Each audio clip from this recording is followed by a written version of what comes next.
Welcome to Something To Wrestle with Bruce Prichard. Well, you know. That's not a rib. He pooted. What a rib? No, yeah, I'm a There's no box of gimmicks. Or an innuendo. I don't deal in rude innuendo. And was he there? I was there. I don't give a shit. I ain't scared. Fuck him. Thank you, Bruce. I love you. double cheeseburger, double cheese, double mayo, double onion, motherfucker. Bruce Prichard. Hey, it's Conrad Thompson, and you're listening to Something to Wrestle with Bruce Prichard. Bruce, what's going on, man? How are you? It's a little early in the morning here, Conrad. Just saying. A little early in the morning on Thanksgiving. You know, once upon a time, Bruce, you and I, back when you had what I'd call a little more free time, you used to throw up a little bonus episode on Thanksgiving, but This is it, right? and today we're doing an episode we were probably supposed to do a month ago, but we're recording it on Thanksgiving. I've got a house full of family and got the turkey getting ready to go. And I'm curious, what is the one and only Bruce Prichard doing today on Turkey Day? You're looking at it. I have no family here. I just got the dogs. So, like, I got the good family here. Good puppy dogs. So, they're in the other room. They're chilling out. And then when I get done here, they get out of their crates and they come and we're going to snuggle. And I'm going to take my iPad from in there and I'm going to take it into the living room so that we can all just snuggle and I can do all my work there. Working on Thanksgiving to keep us entertained. And of course, our Pray Burger King or something is open later on today for dinner. Now listen, if you weren't such a damn Yankee and you still lived in Texas, you could just ease on over to the Waffle House because they're open today, you know. Oh yeah. Yeah, I don't think any diners or anything or any of the delis, because I already had somebody try to bring me a deli breakfast this morning. They call and say, "Yeah, man, no, the delis are open." So I got a Dunkin' Donuts bagel breakfast sandwich or some kind of shit like that. So listen, let me ask, did you make a turkey this year? Like, did y'all do an early Thanksgiving or what's the deal? We did. We fried us a turkey on Sunday. So I had fried turkey. Okay, this is all you need for Thanksgiving, folks. Okay, you need you a fried turkey. You need some mashed taters. You need you some homemade stuffing. All right. Actually, you need homemade dressing. Cornbread dressing. You stuff into the turkey. Okay, and that's stuffing. Dressing you make separately. I like the dressing made separately. Some green peas. And then some little croissant rolls freshly baked, like from the Pillsbury Doughboy in the oven, and a little bit of butter, and that's it. Boom, that's it. And chocolate pie. Wait. Gravy. I thought you used to live in the South. I am a Texan. That counts as the South, doesn't it? Well, I mean, it's much, much bigger than just the South. Let me ask you. People in the South go, God, I wish I could call myself a Texan. Nope. No, nobody ever said that out loud, actually. I'm pretty sure. Yeah. Will you pipe down? God, I wish I could call myself a Texan. I just heard it. Am I allowed to ask questions on this son of a bitch? I wish you would. Where them deviled eggs at, yo? No, deviled egg. No. Oh, God, no. You don't eat deviled eggs? Never in my life have I ever eaten a deviled egg, nor will I. For Thanksgiving? That is gross.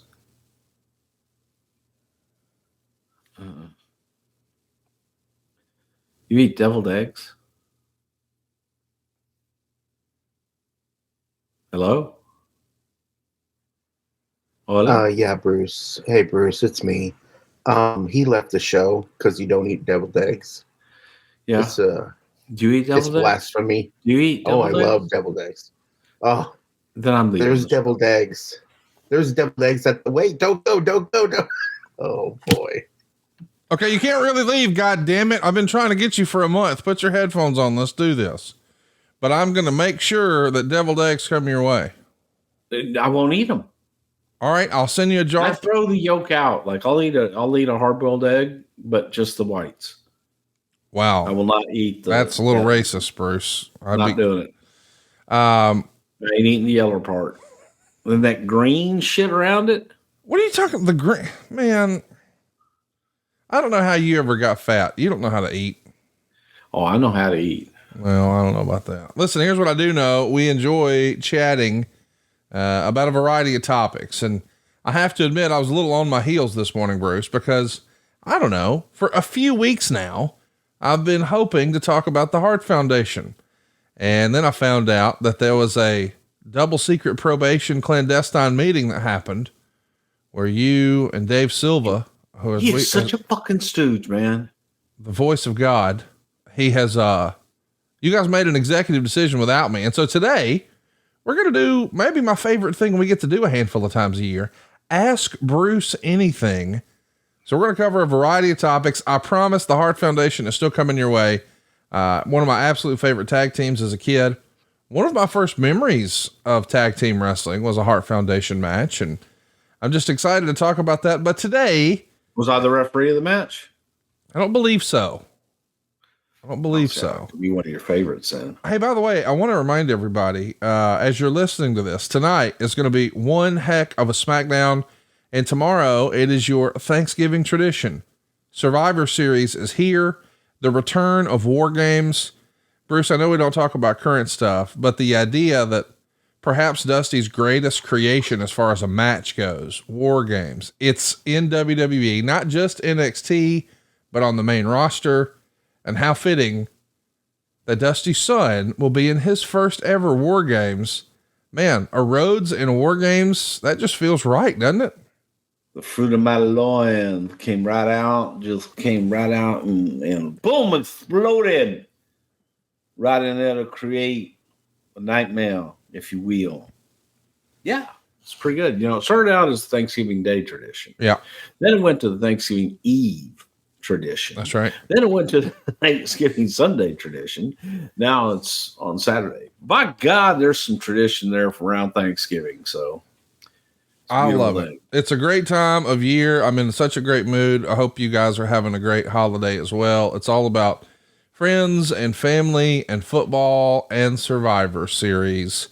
You watching any football at all this weekend?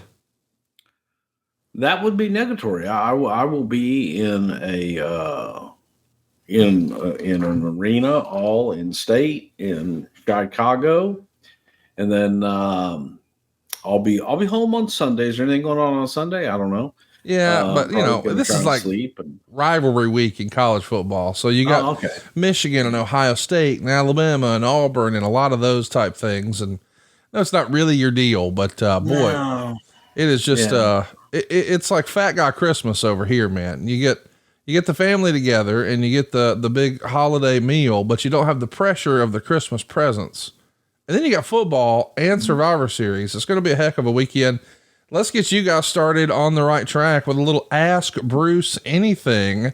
Eric has a great question for us to open us up today. He could have just called me if he wanted to. Not Bischoff. Oh, okay. Eric wants to know, was there ever a discussion of putting the tag titles on Vince and Shane McMahon? And why didn't that father and son duo tag team reign ever happen? I'm sure there was discussion about it at some point, one way or the other. There were probably a lot of what ifs and would have been a lot of heat, but for whatever reason, it just never really happened. I thought that they were a great duo. It was during a time of just immense heat for Vince and the corporation. Shane was a big part of that. So I think that without a doubt, it was discussed, but nothing really ever came to fruition, obviously. But I do think that I thought that would have been solid, man. People would have talked about that. They would have liked that. The promoter and my boy Blue. Yeah. I mean, one pony. My boy Blue. Hey, let me ask, we last saw Shane, and I know we don't talk about current stuff, but boy, he went down at WrestleMania, I believe it was, and I think we all know at this point, yeah, Vince's in-ring days probably behind him. Do you think we'll see Shane again in the ring someday? You never say never, man. You never say never. The recuperative powers of those genes is really scary. But yeah, you never say never. I mean, that's coming from somebody who said never. Yeah, that's true. She forgot that. So, I mean, I said never. As a matter of fact, I said never, ever, ever. Impossible. Will not happen. And yeah. It's So crazy to never, think. ever. It's crazy to think at this point in our Something to Wrestle existence, you've been back with WWE longer than you weren't with WWE at this point. Isn't that crazy to think about? A little bit. Yeah, that's kind of crazy.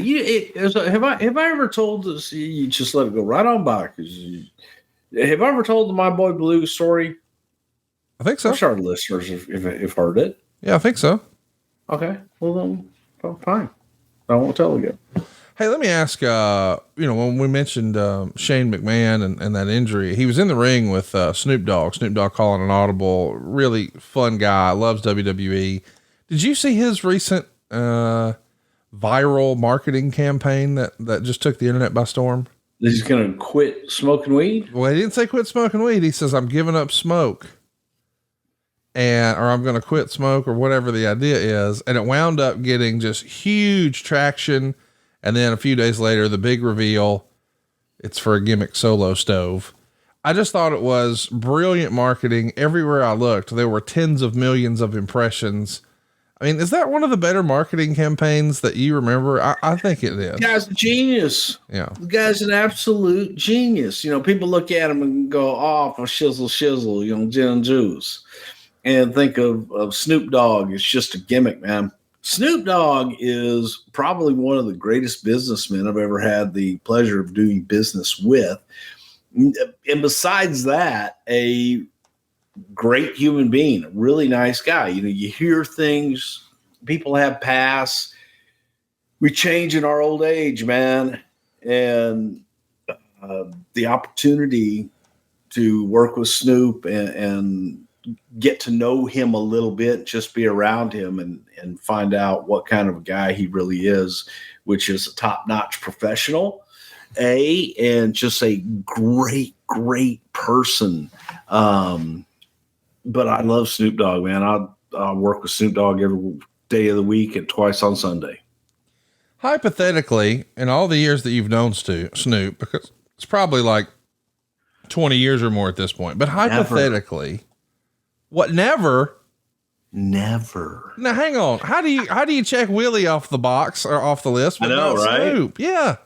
I know, because every encounter with Snoop has been corporate, like while we were working. Yeah. So I have never had, I probably might've gotten in contact high being around him and trying to talk to him. As a matter of fact, in the Allstate arena in Chicago one time, but so that's probably why. But with Willie was after hours, and Willie was Willie, and I'll never smoke weed with Willie again. All that shit's true, man. You wake up in a pile of your own drool and vomit. Just yeah, I would not. For those of you if that is on your bucket list, I hope the other part of your bucket list includes a bucket. Oh, to catch your puke and everything else, because Willie will put you under the bed.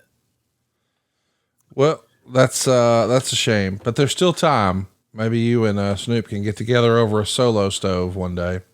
I hope so. Hey, Dan Potts has a great question for us. This season is almost upon us. There's been lots of buzz about WrestleManias abroad. But here's a more specific question. Dan wants to know, what is the one venue you wish you could have that could have hosted a WrestleMania? Is there a venue, like a building anywhere in the world where you're like, man, imagine how cool a WrestleMania there would be? There's an outdoor arena that is a smaller version of the Roman Coliseum. Yeah. It's in Italy. It looks just like it.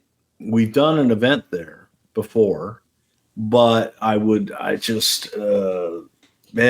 that Roman Colosseum, that feel, the history. Think about this, man. For those who have ever been to Italy or been to, in Europe, but especially the Roman Empire and seeing what they built. Thousands and thousands of years, these buildings have withstood weather and it's just every single thing they possibly can. And they're still standing and in decent condition. Whereas we build something now and it lasts maybe 2 years. Well, got teared down. It's not structurally sound. We need us some of them Roman gladiators come build us some stuff. That's the gladiators. I know that it's not a WrestleMania venue just based on, capacity, but I was talking to Eric the other day about how much I wish that WCW, was able to run a Halloween Havoc in that new Las Vegas Sphere. Can you imagine the way that's going to look? Cause I understand that the UFC is going to be running a fight there next year. And I know it would require a lot of programming and pre-planning for, the way you would use that video wall that's just all encompassing. But I know that's too small for a WrestleMania, but wouldn't a wrestling show look badass in the Sphere? I'm sure it would. Yeah. Yeah. I think it would be neat. I've seen the outside, never seen the inside. I haven't been inside of it yet. Right. But absolutely, man. I thought that was pretty cool. They showed the drone backstage of the drone footage from the Formula One race the other day, which was absolutely amazing. And it's funny when, because we do drones when we have outdoor arenas and you watch, usually it's kids, that just sit there with a joystick. Yeah. Like you're playing Miss Pac-Man. Yes. And just they're watching on a little screen and they make these drones do the most amazing things. Yes. And it's like nothing to them. Whereas, pulling out of my garage, I got this. Hang on. Don't you tell me how to drive, woman. Oh my God. I'm pull out and pull in and hold on. Uh-oh. That's close. Let's rethink this. I love that. Here's a great question from Charlie Thrower. Mr. Prichard, whatever happened to the event center with Sean Mooney or Mean Gene?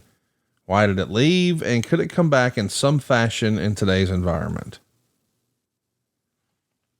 No. Oh, the event center, that is one thing that, I'm kind of proud of.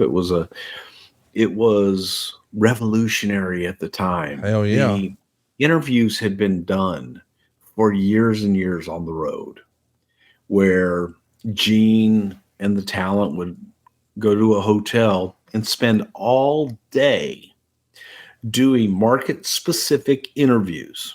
So let's say you had a sheet for the Magnificent Morocco. And he's working with all these guys, all these different towns. Morocco would come in. Morocco would have 2 hours. You would get all Morocco's interviews done for the day. Then right behind that, maybe his opponents, whatever. So they would do this like every day on the road. So Gene and Howard would work all day during the day doing the interviews, and they would go have a live event that night.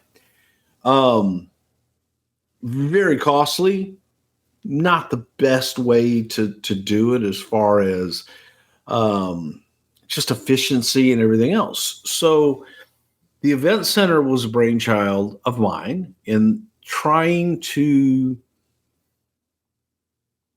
just consolidate everything. And instead of having Morocco do 30 interviews for 30 different markets for the same opponent, Morocco would do one interview for that opponent. And Mean Gene or Sean Mooney would do the connective tissue. Yes.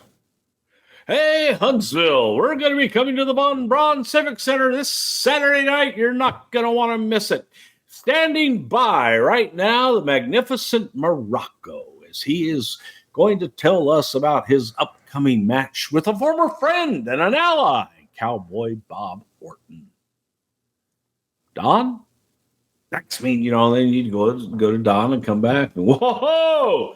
Strong words from Don Morocco. Cowboy Bob Orton. We'll be talking to him a little bit later on in the show, but right now, oh my goodness, Hulk Hogan is standing by because he'll also be right here in Huntsville at the Von Braun Civic Center.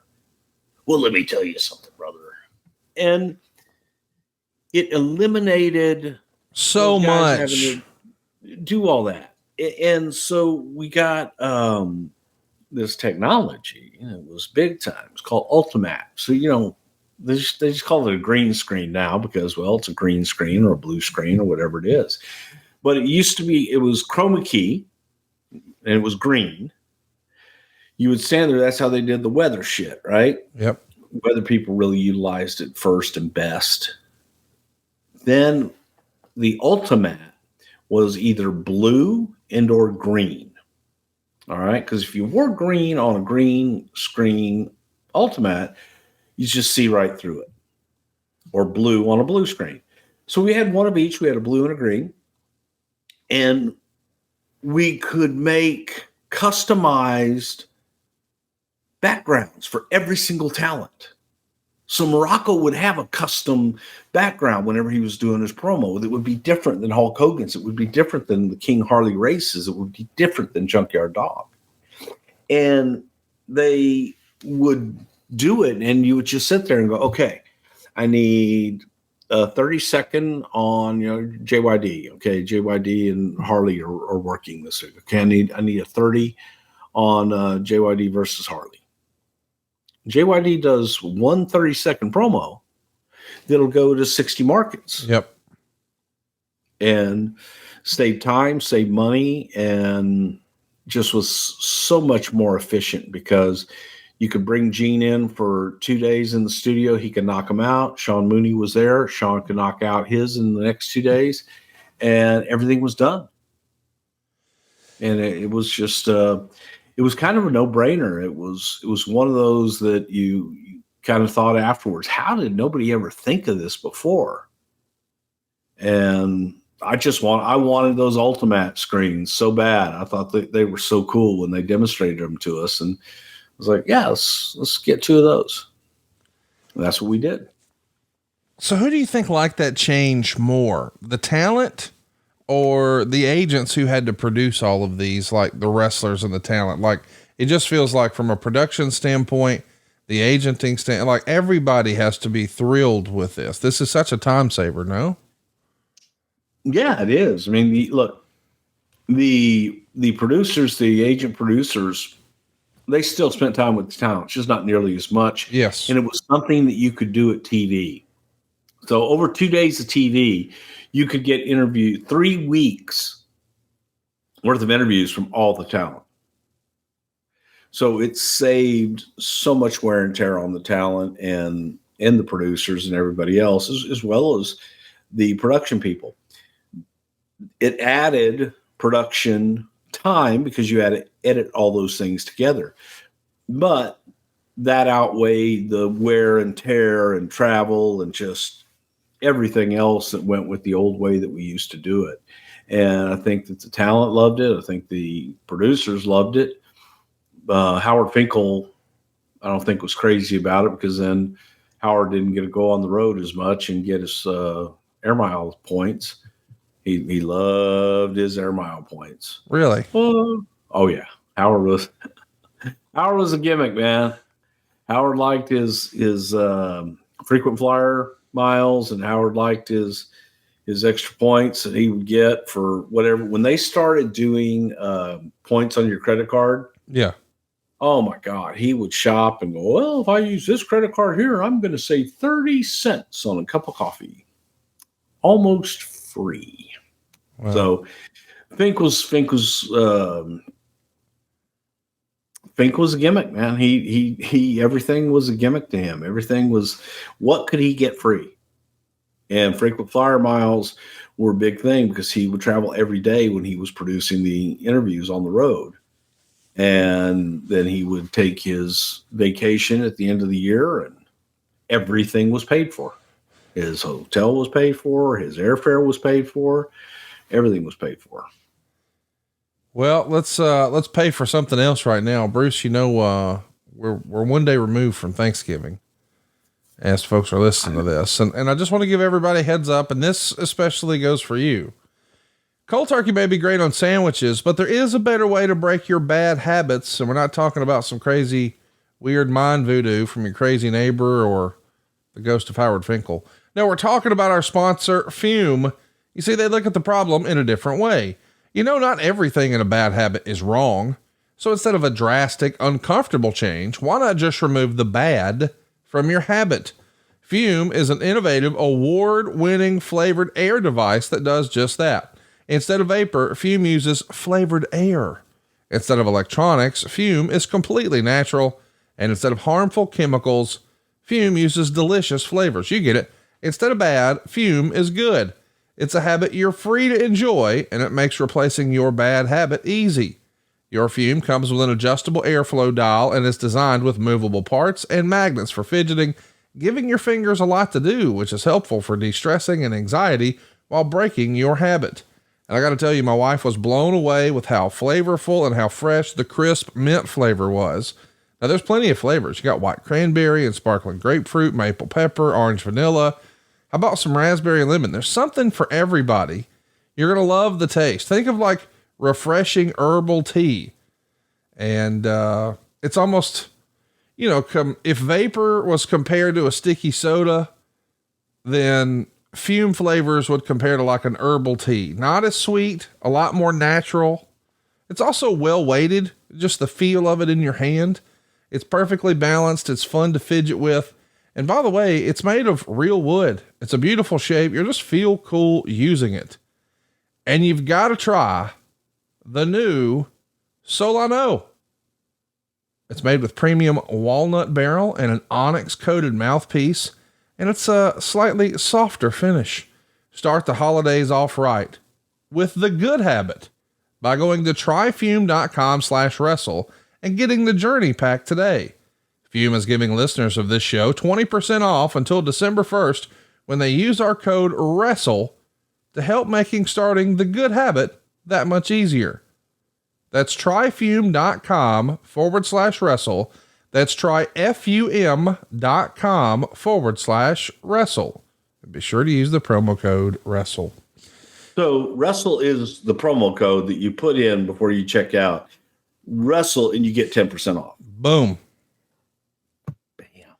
Hey, let's talk about gimmicks. You talked about Howard Finkel being a gimmick. Austin72316 says, when a wrestler has a prop like Hacksaw's 2x4 or Bossman's nightstick, do those guys travel with sets of the show, or would Hacksaw, for example, have to go to a hardware store each night and get a board? Well, that would depend on the talent. That would depend on the time frame. You know, Hacksaw Jim Duggan used to scour the backstage areas looking for 2x4s every night and try and find a 2x4 and then try and find somebody in maintenance to cut his 2x4 for him. So they could be dirty, filthy, disgusting, never know where the hell they were, but that's the 2x4 that he would use for that night. So Hack didn't carry his 2x4. Why wouldn't you just put one on a ring truck?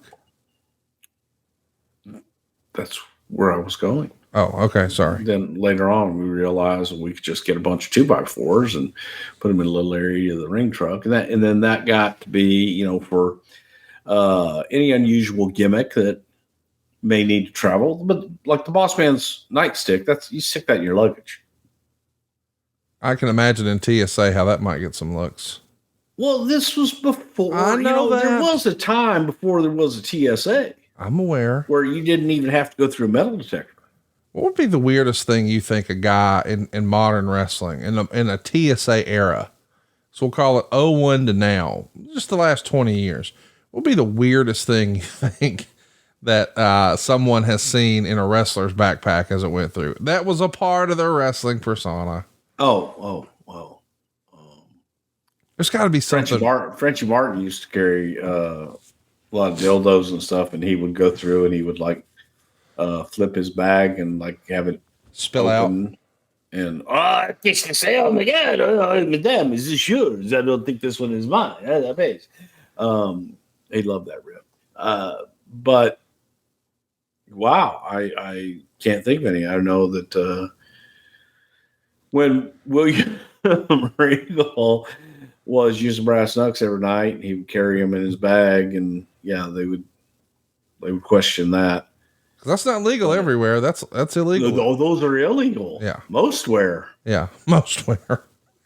Yeah. So how did he explain it? I'm an actor. Yeah. It's my gimmick. Yeah. You'd be shocked. Wait a minute.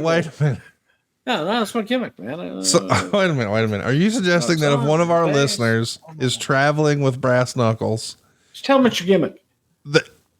So you can't have these. Oh no, I'm allowed. It's my gimmick. No, you don't understand. It's my gimmick. Man.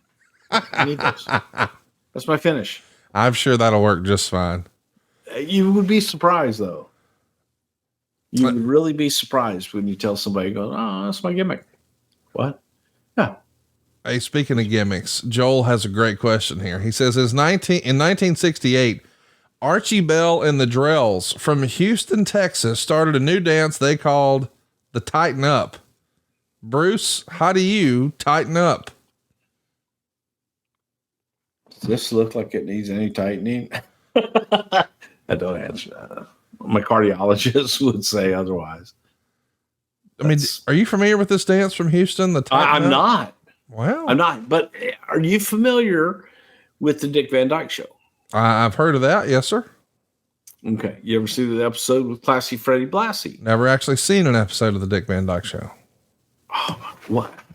Was born in 81, Bruce. I'm going to get, all right. I don't even know how to continue. Here's what we'll do. We'll get together. We'll get together. We'll watch the Dick Van Dyke Show. We're going to watch it together over deviled eggs. What? Here's what we're going to do. We're going to call a truce. I'm going to come over to your house because you're not doing shit today. And I'm going to bring some deviled eggs and you're going to fire up the Dick Van Dyke Show. No. Okay. Come on. I want to help book Survivor Series. Okay, I'm listening.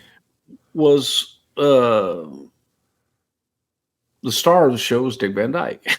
Oh, really? Okay. Yeah. And Dick Van Dyke, this is what's funny about it. Why I really appreciate the Dick Van Dyke Show even more today than I did growing up. Okay. Is because he was a writer. He was the head writer of the Alan Brady Show. The Alan Brady Show was a comedy sketch show. And Dick Van Dyke was the head writer. Okay. His name was Robert Petrie. He was married to Laura Petrie, who was Mary Tyler Moore. And Mary Tyler Moore was like the hottest thing on TV. She was the first woman to wear pants on television. Wow. Okay. Smoking hot. She was a dancer. She was an actress. I got to meet Mary Tyler Moore. Hulk Hogan told Mary Tyler Moore, he goes, yeah, boy, you were my fantasy. I was a kid growing up. And she's like, oh, well, thank you. And she was the just nicest lady that you could ever imagine. So on this particular episode, there was a dance craze, and they were going to do it on the show and all this stuff. And they were talking about how like, oh, this dance craze, you got to get this dance craze, it's a twist. And they had whoever on there showing them how to twist and all this stuff. And so they're in a bowling alley where they first discover this new dance, and they're going to get it on the Alan Brady Show. But before they do, at the very end of the show, because they talk about fads and how quickly things kind of a fad fades out, there was a new dance, and you got to see it. And here's the guy to show you. It's the world heavyweight champion, Classy Freddie Blassie. And Blassie comes out and he's wearing his America's World Heavyweight Championship from Los Angeles. He's fully dressed, and he picks up, they called it the Twizzler, or the Twister, Twizzler, something like that. And he picked up Rob Petrie and gave him an airplane spin, and then he danced and all that shit. And that was a great episode. I can pretty much tell you every single Dick Van Dyke Show episode ever. Wow. But Freddie Blassie was on there. Classy Freddie Blassie was on there. And he danced.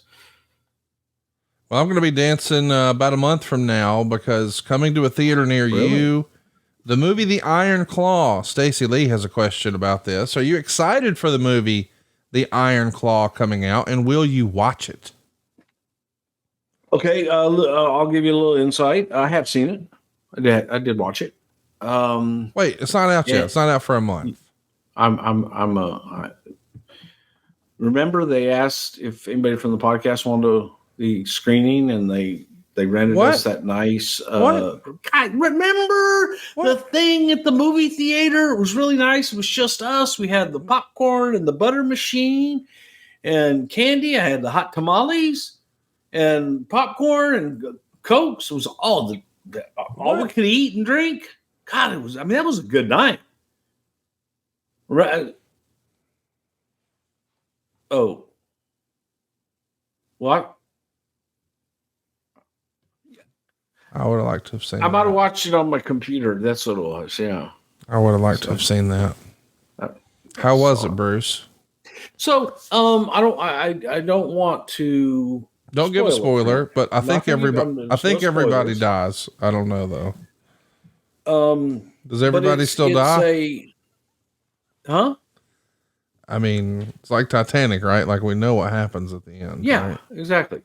But here's something you have to keep in mind. This is something that Rock actually taught me. Because when Rock did Walking Tall, Walking Tall with Joe Don Baker, the original. You ever seen the original Walking Tall? No. I know about Buford Pusser. I'm in the loop. I just Would never you do me a watched it. favor, please? Go fuck myself. As soon as we get off and we're done with this, please promise me, and really and truly, you will thank me for this. Please go watch the original Walking Tall. You want me to do that instead of doing Joe Don Thanksgiving with my family? Yes. Actually, you know what? You should do Walking Tall with family. Okay, so we'll do no, I can't because we're going to the beach after. Well, but I can do it down there. You need to watch it. Okay. Do it down there. I don't care. You need to do it before you and I can ever speak another word. Deal. Okay. Deal. It's based on a true story, based on a true story of the Tennessee Sheriff Buford Pusser, who was a former professional wrestler. But it's a very interesting story. And so when Rock did it, I asked him, I said, hey man, Walking Tall is one of my favorite movies. Am I going to be disappointed? He says, Bruce, remember this, man. It's based on Walking Tall in a true story. Okay. And I said, well, what does that mean? He goes, man, it's based on the story. So we interpret it in a different era, in a different time to tell the same beats. Yes. In different ways. Yes.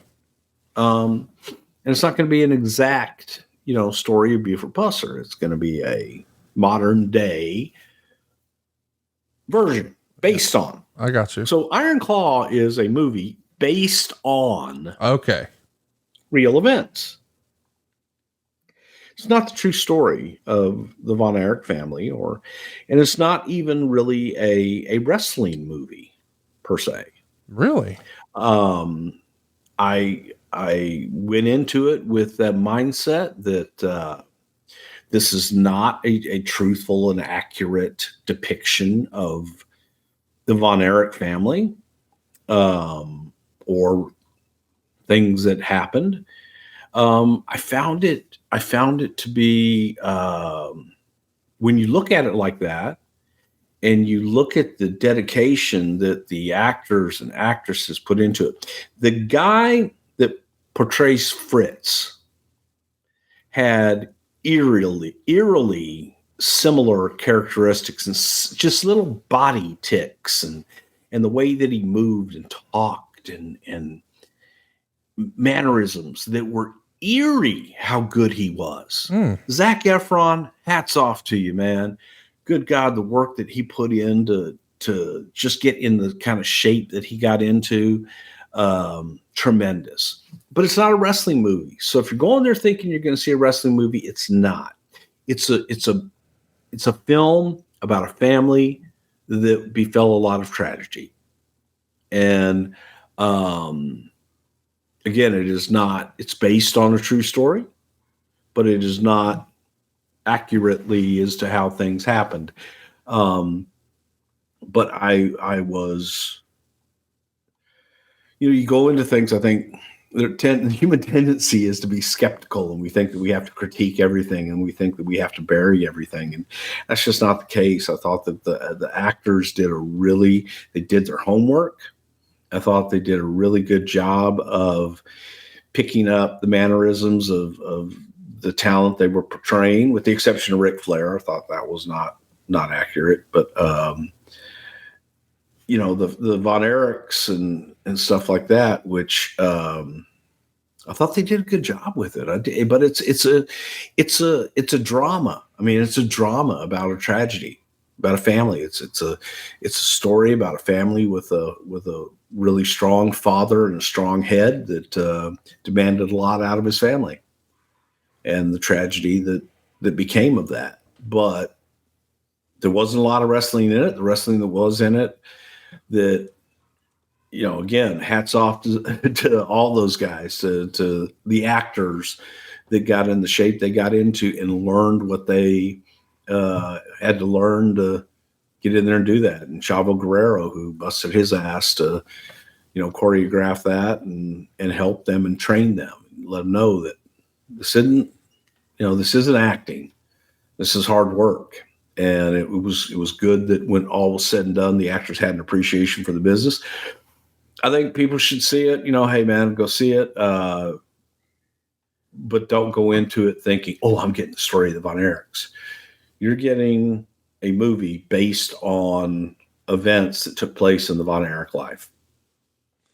I can't wait to see it. I love the trailer. I thought it was fantastic. And, I think the world of Kevin, and of course, Marshall and Ross, I think are great guys.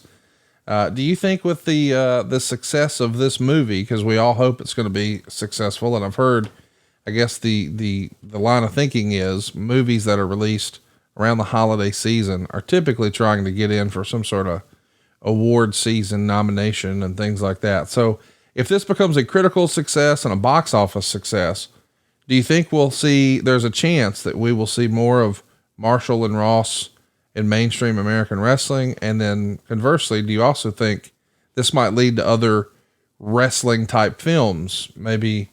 I don't know. I really don't know. Cause like I said, it's not a wrestling film. Right. Wrestling's just a backdrop.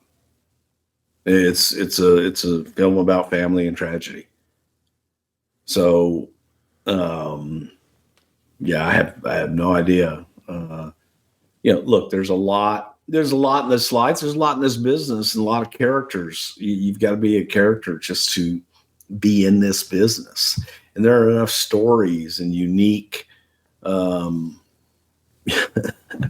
just unique gimmicks in this business that are real gimmicks that would make great movies.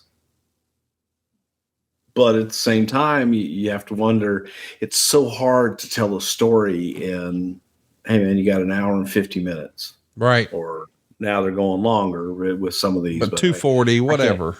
I can't do that. It's like a movie to me is less than 2 hours.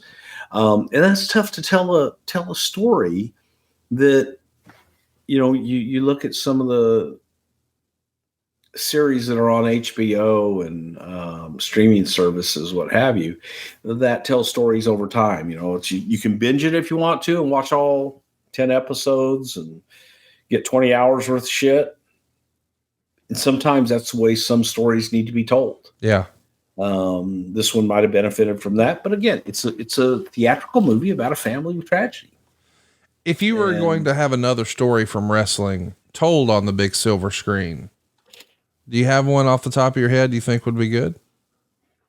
I think that something like that, but again, I don't know how relatable it is, but I do always look at, I think that, my life as a kid, being around the business and things I experienced and the people that I met and how they influenced me growing up, that to see the business through a child's eyes. Yes. Where you have that innocence and that awe of what it is that you're looking at and what you're a part of. And the first time that you see your hero talking to the guy that just murdered him in the ring, and they're laughing and talking and having a cigarette. That was traumatic. And to be able to look at it through the lens of a child growing up, to where you think you have it figured out, only to find out that you are more confused than ever. And just when you think you're smartened up, you find out you know nothing. And then once you do learn and you do gain that experience and that knowledge and get to meet those people and have interaction with them, then you go, holy cow, that's what I was doing outside that door, making sure no one came in. You have clarity. And I think there are so few examples of that, especially to the level that I saw the business as a young child, where I'm walking Paul Bosch's mistress, into the arena, as a 12-year-old, like bodyguard, and little things like that, that most 12-year-olds don't experience. That's fair to say. And then as you go on, you get to meet your heroes, and some are very disappointing and others are not. And the people you thought you would hate, that you meet, you realize, oh my God, this guy's great. What a cool guy. So I've had a very, very interesting life, and I'm very grateful for it. And I think that, but I don't know how relatable that is. Because people go, yeah, that happens. That doesn't happen to everybody. I still think it's a unique perspective. Yeah. To look at, because I know, those things don't happen anymore today. Who would have, who would have a 12-year-old kid, do that? Right. I was young and naive and all. I just wanted to be a wrestler, man. That was my life. I think Jeff Jarrett's life story, to talk about another friend of ours, sure, his would be, oh my God, yes, incredible. That Hulk Hogan vignette was shot in the basement of his house, and Kamala created in his backyard. And then he does get to work with the Von Erichs, and then gets this crazy gimmick with the WWF and walking out on Vince and his wife dying from cancer. And it's just so much that he's overcome. Yes. But then to even go back to somebody that I didn't really know that well, but you knew, I think the home run, besides, and I love the Jeff Jarrett idea and I love your idea, but Pat Patterson, man, his story is made for the big screen. Pat Patterson's story is made for the big screen. And again, I think that through 2023 eyes, yes, I don't know that as many people would understand it, because when you look back at Pat from the time, Pat was a child, Pat realized he was gay, right, and embraced it. And Pat had to hide it, just because of the way society was in the 60s. Different time. And it was a completely different time. But Pat went out and succeeded. Pat was successful everywhere he went, and made friends and people that, Roy Shires, God damn it, I'm not going to have some gay work for me. And Pat says, well, you and I need to have a talk then. But Pat was proactive about it. And went to Roy and says, you're going to hear a lot of things about me. I'm going to tell you straight up. I'm gay. I have a friend of mine that lives with me. They came with me from Boston. And if you have a problem with that, I'll leave tonight. Yeah, I don't want any of that around here. And then you meet Louie, who was Pat's friend. You fall in love with Louie because Louie was Louie. Right. And you forget about it. And that's part of what I was a homophobic until I met Pat Patterson, because it was coming from a place of fear and ignorance on my part, never being educated, never knowing anyone, to be able to know that, wait a minute. There's just people. They just have a different preference than you. Some like Coke, some like Pepsi. Gets down to it. That's kind of what it is, guys.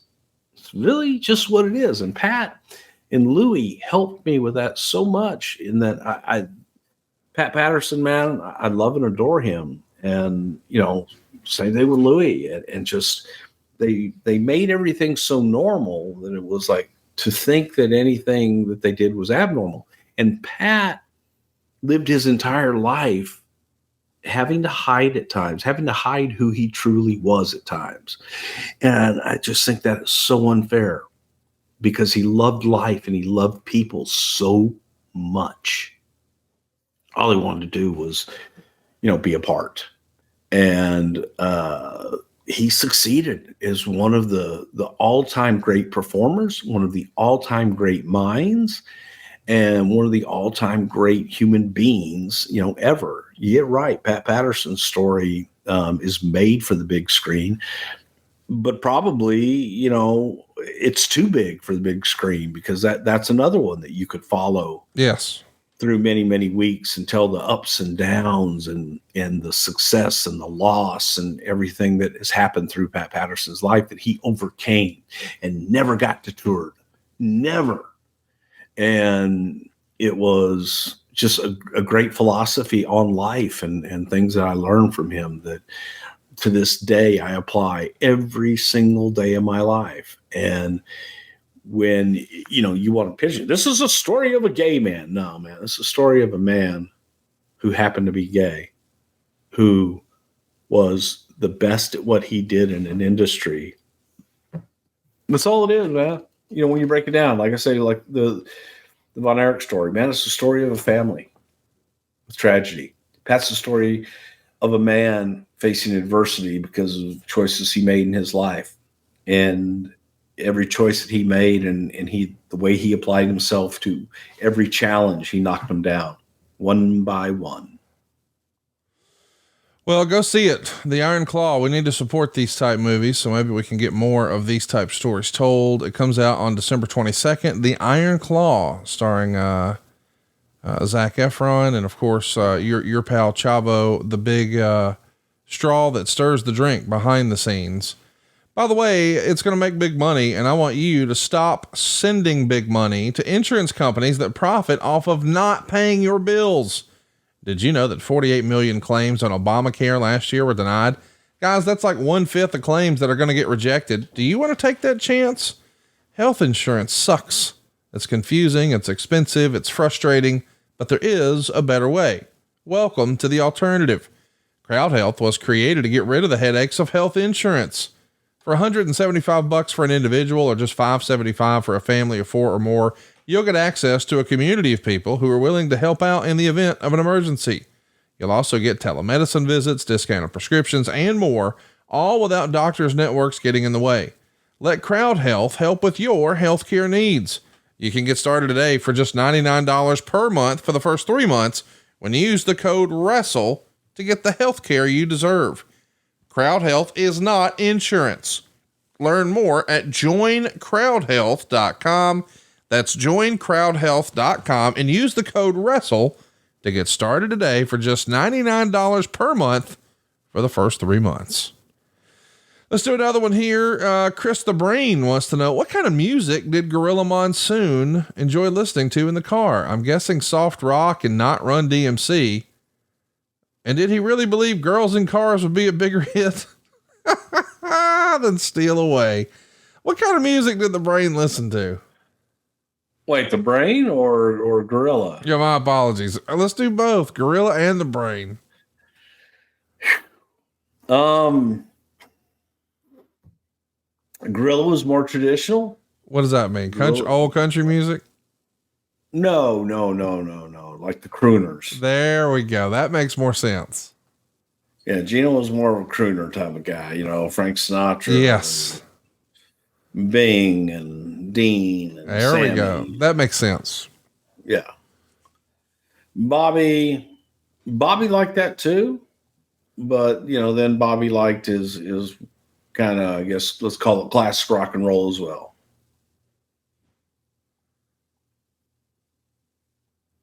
Wow, I just can't believe we talked about music. You didn't break out in song. Thank you.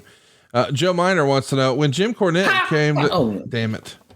When Jim Cornette came in 1993, he was pushing the Heavenly Bodies.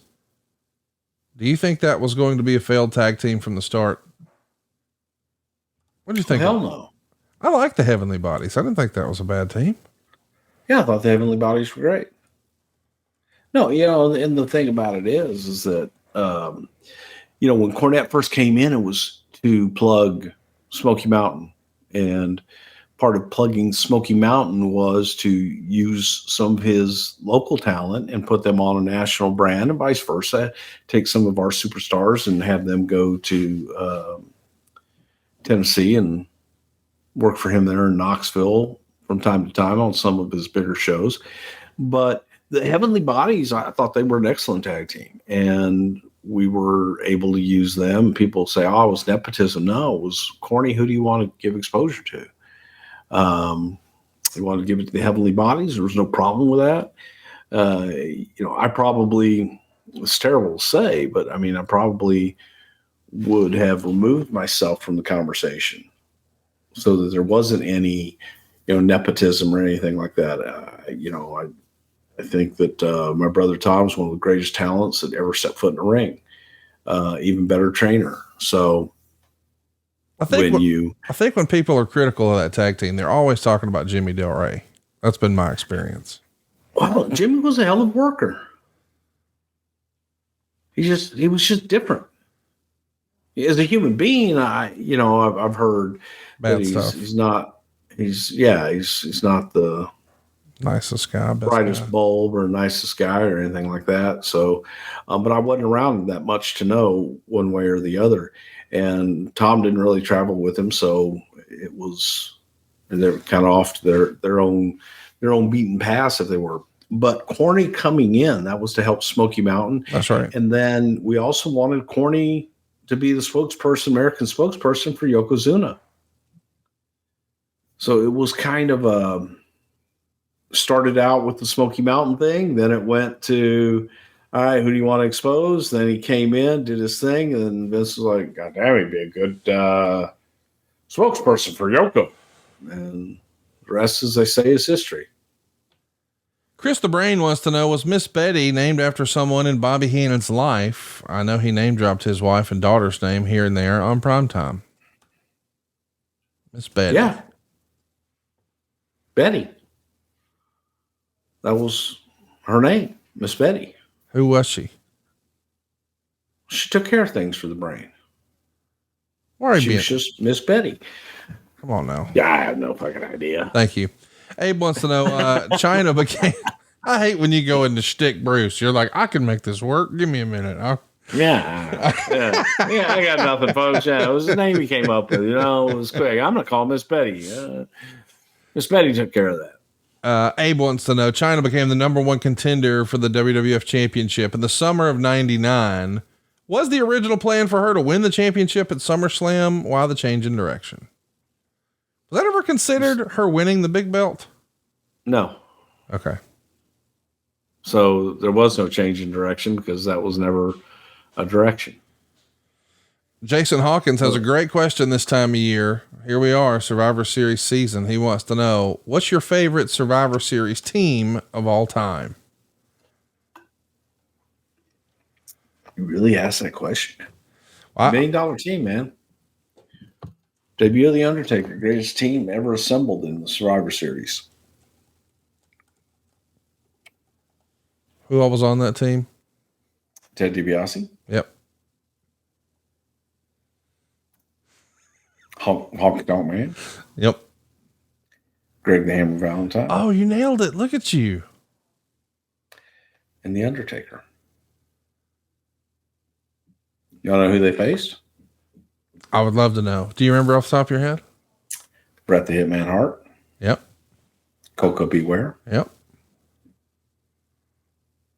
Jim the Anvil Neidhart. Uh-oh, one more.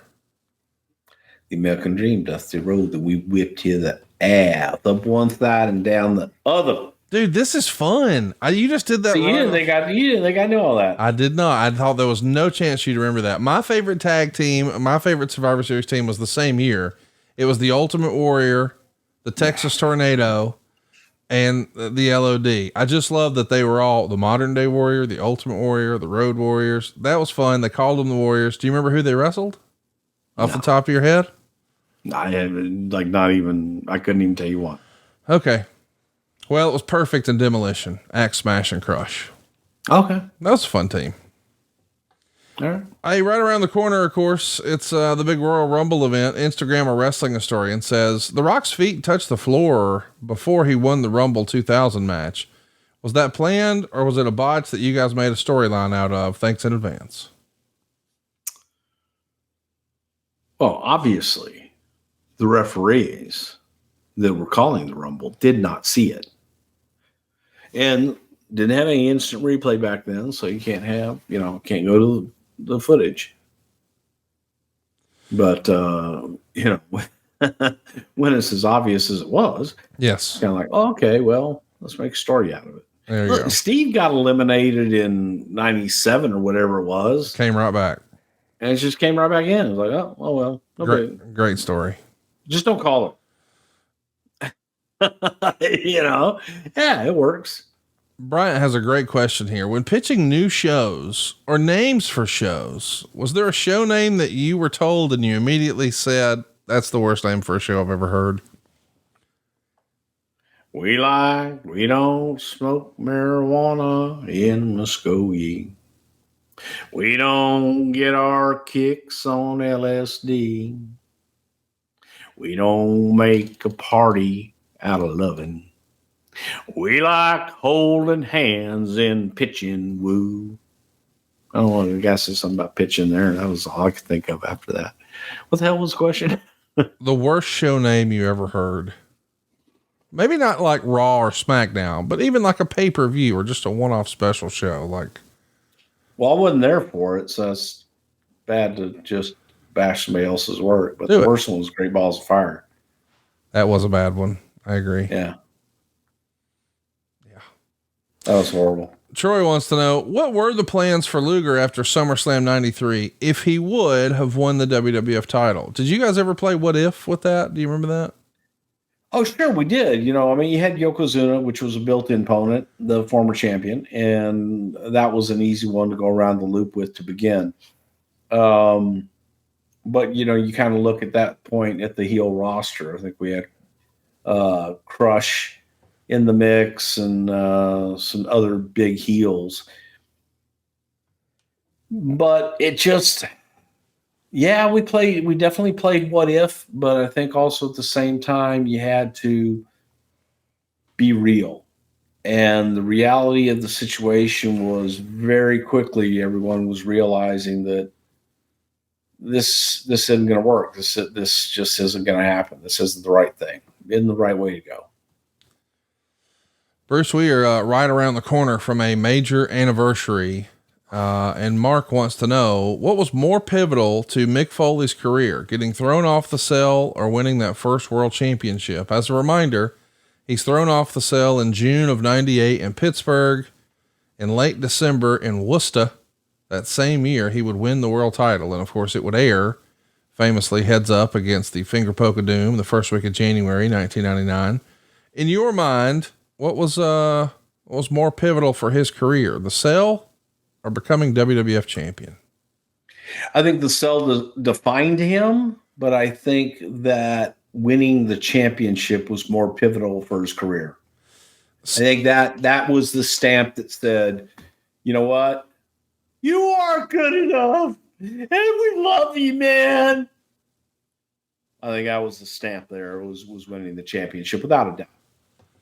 It was the cell was a spot, and a spot that I would never encourage anybody in a million years to ever try and repeat. And that kind of defines Mick's career in many ways, but the rest of it is, I think Mick made his own way in his career, but having the title and winning the championship that night was that pivotal point. Dan Borello wants to know, did Corny ever get a replacement rat for George the Rat or a replacement freezer after the burial?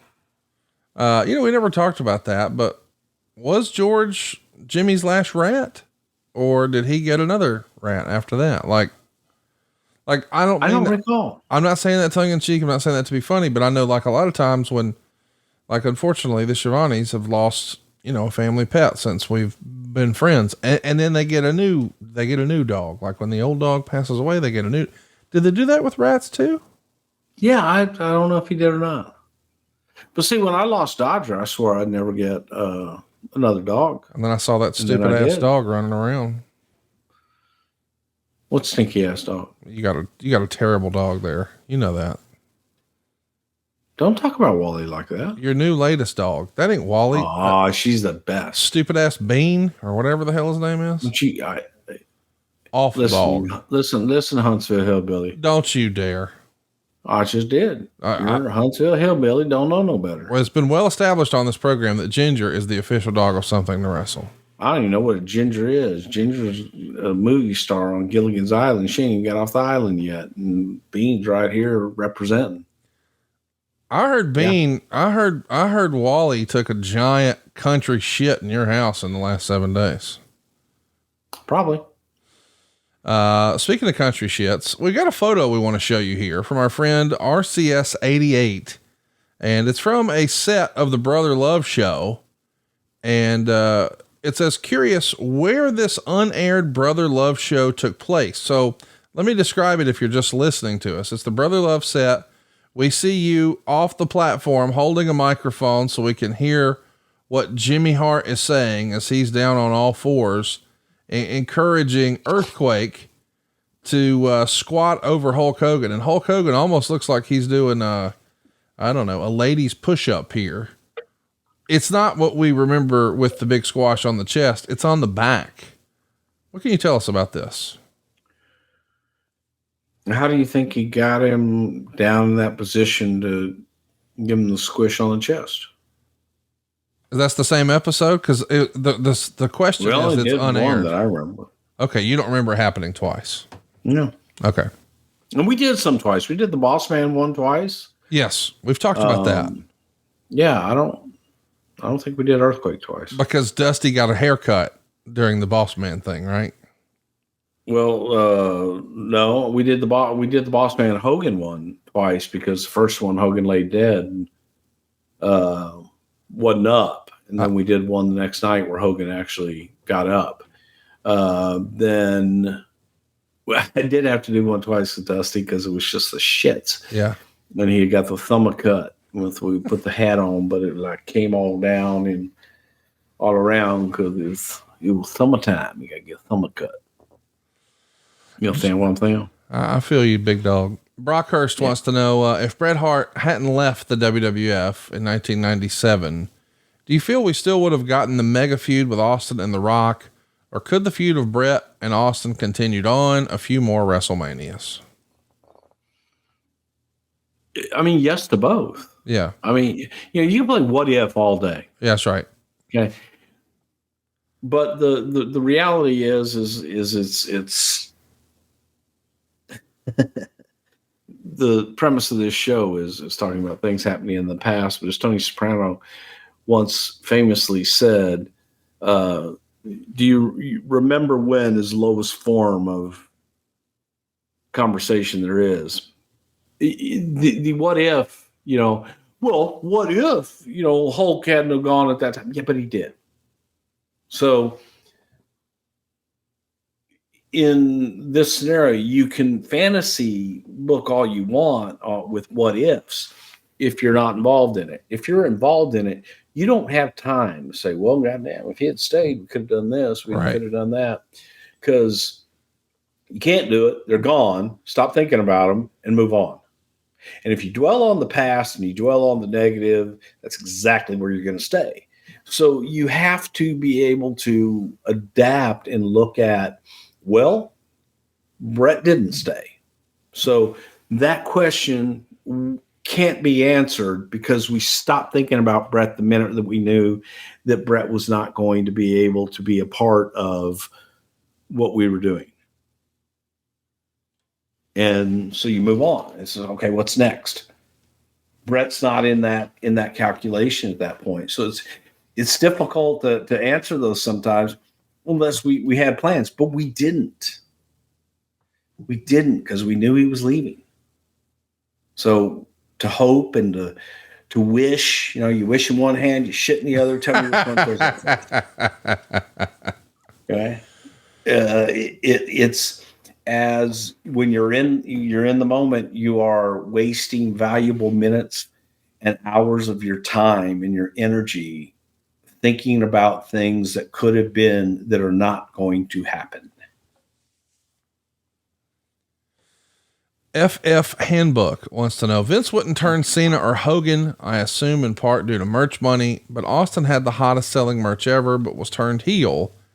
How come he was, but not the other two faces of the company? Probably because the shit didn't work with Austin, right? I mean, that's the answer for Cena.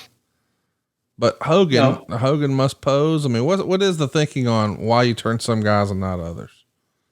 I think the idea was always to have a Babe Ruth, to have the guy that was the epitome of everything good and stayed that way all the time. We're fantasy, we're a television show, we're entertainment.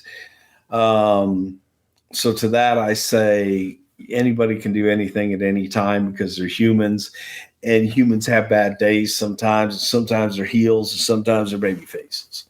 So it's okay to be human. And I like playing with people's emotions. As far as Cena, there, to your point, nobody had done it. Yeah. And John had been a heel already in his career, but by the time he became the babyface he became, and I think that the argument proves out, now when you look at the respect and reactions that he gets from audiences still to this day, and what he has done in Hollywood and in everything else that he has touched. I think that's a testament to, well, you know what? If you stick to your guns and you ride that horse and that horse stays straight and he's the real deal, then by God, it'll pay off. It'll pay off for them. It'll pay off for the company. It'll pay off for everybody. I think that Vince would have loved to have had that with Hulk. And hope that's what he could have had. I looked at it as, man, we're wrestling. We are entertainment. We tell stories. We there's good and bad. Yes, I get that. And sometimes the best good guy is your best bad guy. And when he turns back, they're going to love him even more than they did before. History kind of shows that. But Cena's one of those unique cats that what you see is what you get. It's not an act when you see John Cena. That's just him. He's the first guy in the building. He's the last guy to leave. When John Cena is getting there for a noon photo shoot at 10:30 in the morning, and then walks all around the arena asking people, "Is there setting up? Hey, is there anything I can do? How can I help you?" Yeah. Okay, that's the human being. And that's what he still does to this day. One of the biggest movie stars in the world, but just a genuinely great guy. So that's the reason, man. You do that, you invest that time so that you have that character and you have that human being that people can always count on. that they're going to be there and that it is true, man. They are the real deal. They are the best. They are what you see on TV. And John's proven that out. I think that the thing with Austin didn't work, man. Didn't work turning Steve heel because nobody wanted to. Steve is a babyface. Well, you go back and analyze this shit. Hulk Hogan always wrestled like a heel, by the way. He was a horrible human being. He okay. He was under the squat rack when Orndorff called him. What a crappy friend that he didn't take Orndorff's call. Of course, Orndorff turned on him. Yeah. He cheated in his matches. He did. Even after he lost, he would come back and hit you in the head with a belt just so he could pose. Not cool. What an egomaniac. Terrible. He cheated to win. He would, atomic drop women. He would, you look at it, man, there was no bigger working heel in the business than Hulk Hogan. But he was the most loved and most over and biggest star, in so many ways. You go to Steve Austin, same thing. Steve was a heel. Yes, always. Everything Steve did was a heel. Yes. But the people that he did it against were even bigger heels. But then he became so damn popular when tried to make him a heel. No, it just made the other people, it made your baby faces heels. Because now they're against Steve. Even though Steve was in the wrong. Now, Steve was in the right when he beat the hell out of JR. I get that. Oh, Lord. You got on, hey, hillbilly boy. And knocked his noggin with his little skull ring. That was justified. He was a babyface there. Okay, let's move on. People wanted to see that. John wants to know, was there a specific moment when you were actually scared that Vince would have to consider closing the doors? I think he's talking 94, 95, maybe 96. You've told the story where you said Vince had to pull $5 or $6 million out of my ass. Yeah. I mean, selfishly, just inside of Bruce's brain, are you thinking, oh shit, I wonder if I can get on with Turner, or I got to update my resume, or what am I going to go do? What's next for me? Did that cross your mind in that era? Never had a resume. Scared's the wrong word. Was I concerned that we wouldn't continue the way that we had been operating? Yes. Because we weren't drawing, business wasn't good. And there was that real concern that, all right, we're going to have to change the way that we are doing business in order to survive. And in my head, there was never any doubt that we would not survive. I knew we would survive. That's what we do, It's like, okay, we're not drawing in 10,000 seat arenas. We're going to go to 4,000 seat arenas.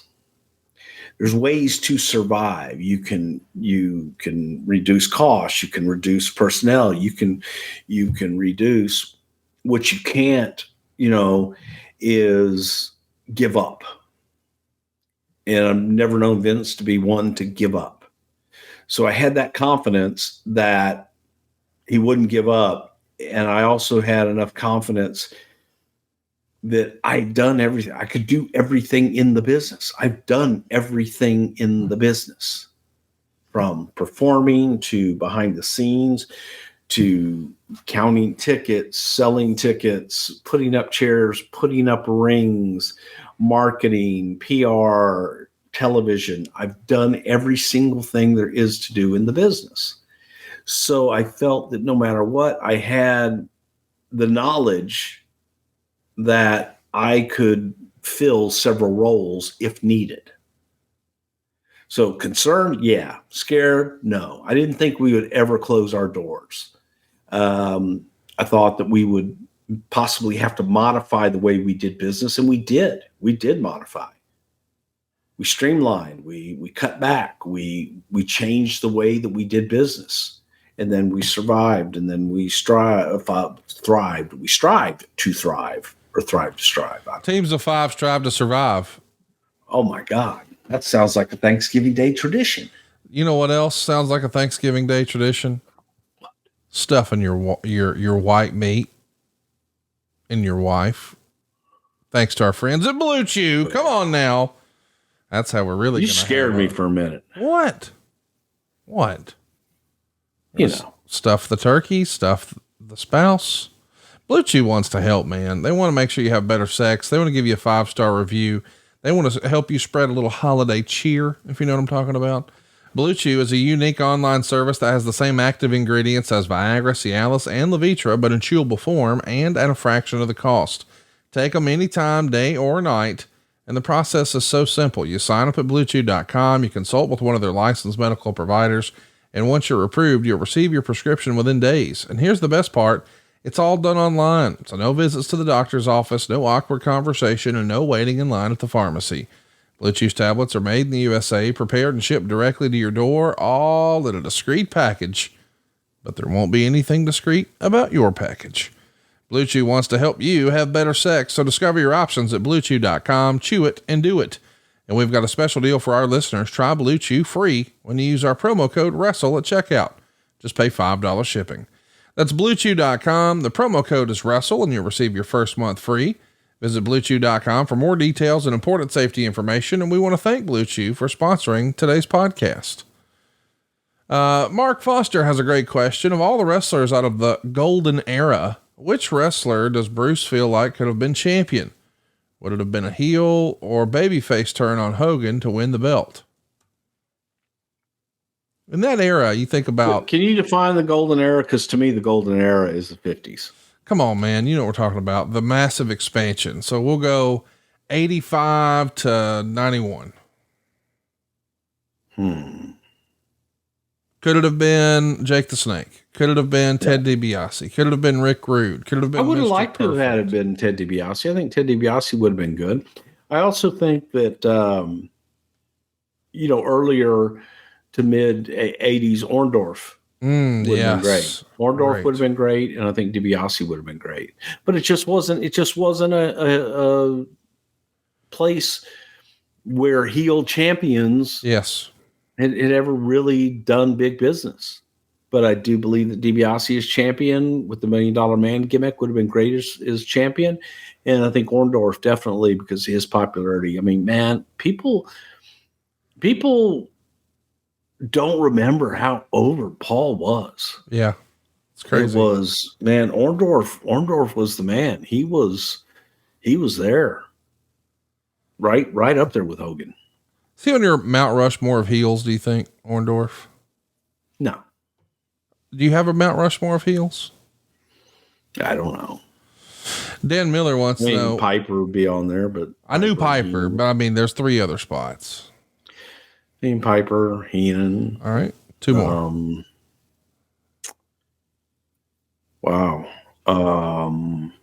Gino. See, I go back to guys like Gino Hernandez that were just true heels through and through. I knew you were going to say Gino. Is there one more? Johnny Valentine, maybe. Okay. That's a great Mount Rushmore. Dan Miller wants to know, who was a better locker room leader, Andre or the Undertaker? Well, they're different. Andre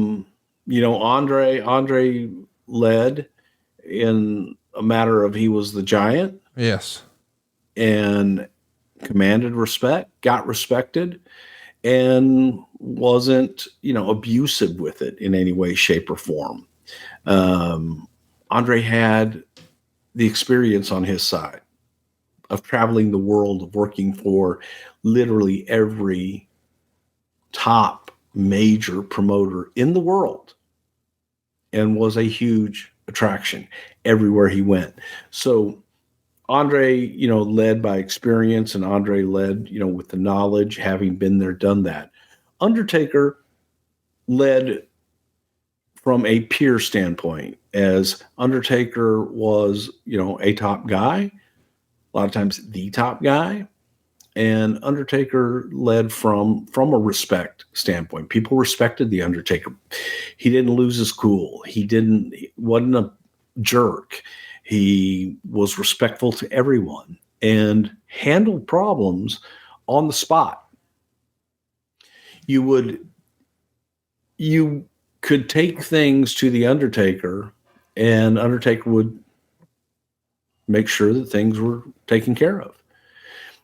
A lot of times, guys, so from an office standpoint, it was easier to just say, hey, Take, man, I've heard this problem is, happening in the locker room. Do you want us to handle it, or is this something you'd like to take a stab at? He goes, you'll never hear about it again. And Taker would go and have a talk with people, and you would never hear about it again. From a locker room standpoint, I think sometimes people would rather deal with, oh my God, if I'm in trouble, let me be in trouble with the office. Please, God, don't tell Undertaker. I don't want to be in trouble with him.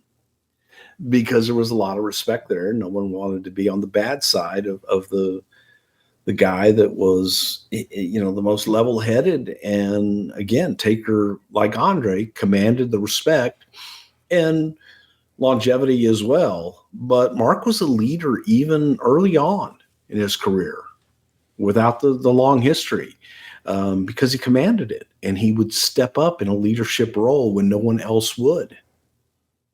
Man's man, didn't take anybody's shit. And if there was something that was taking place that wasn't right, he would fix it.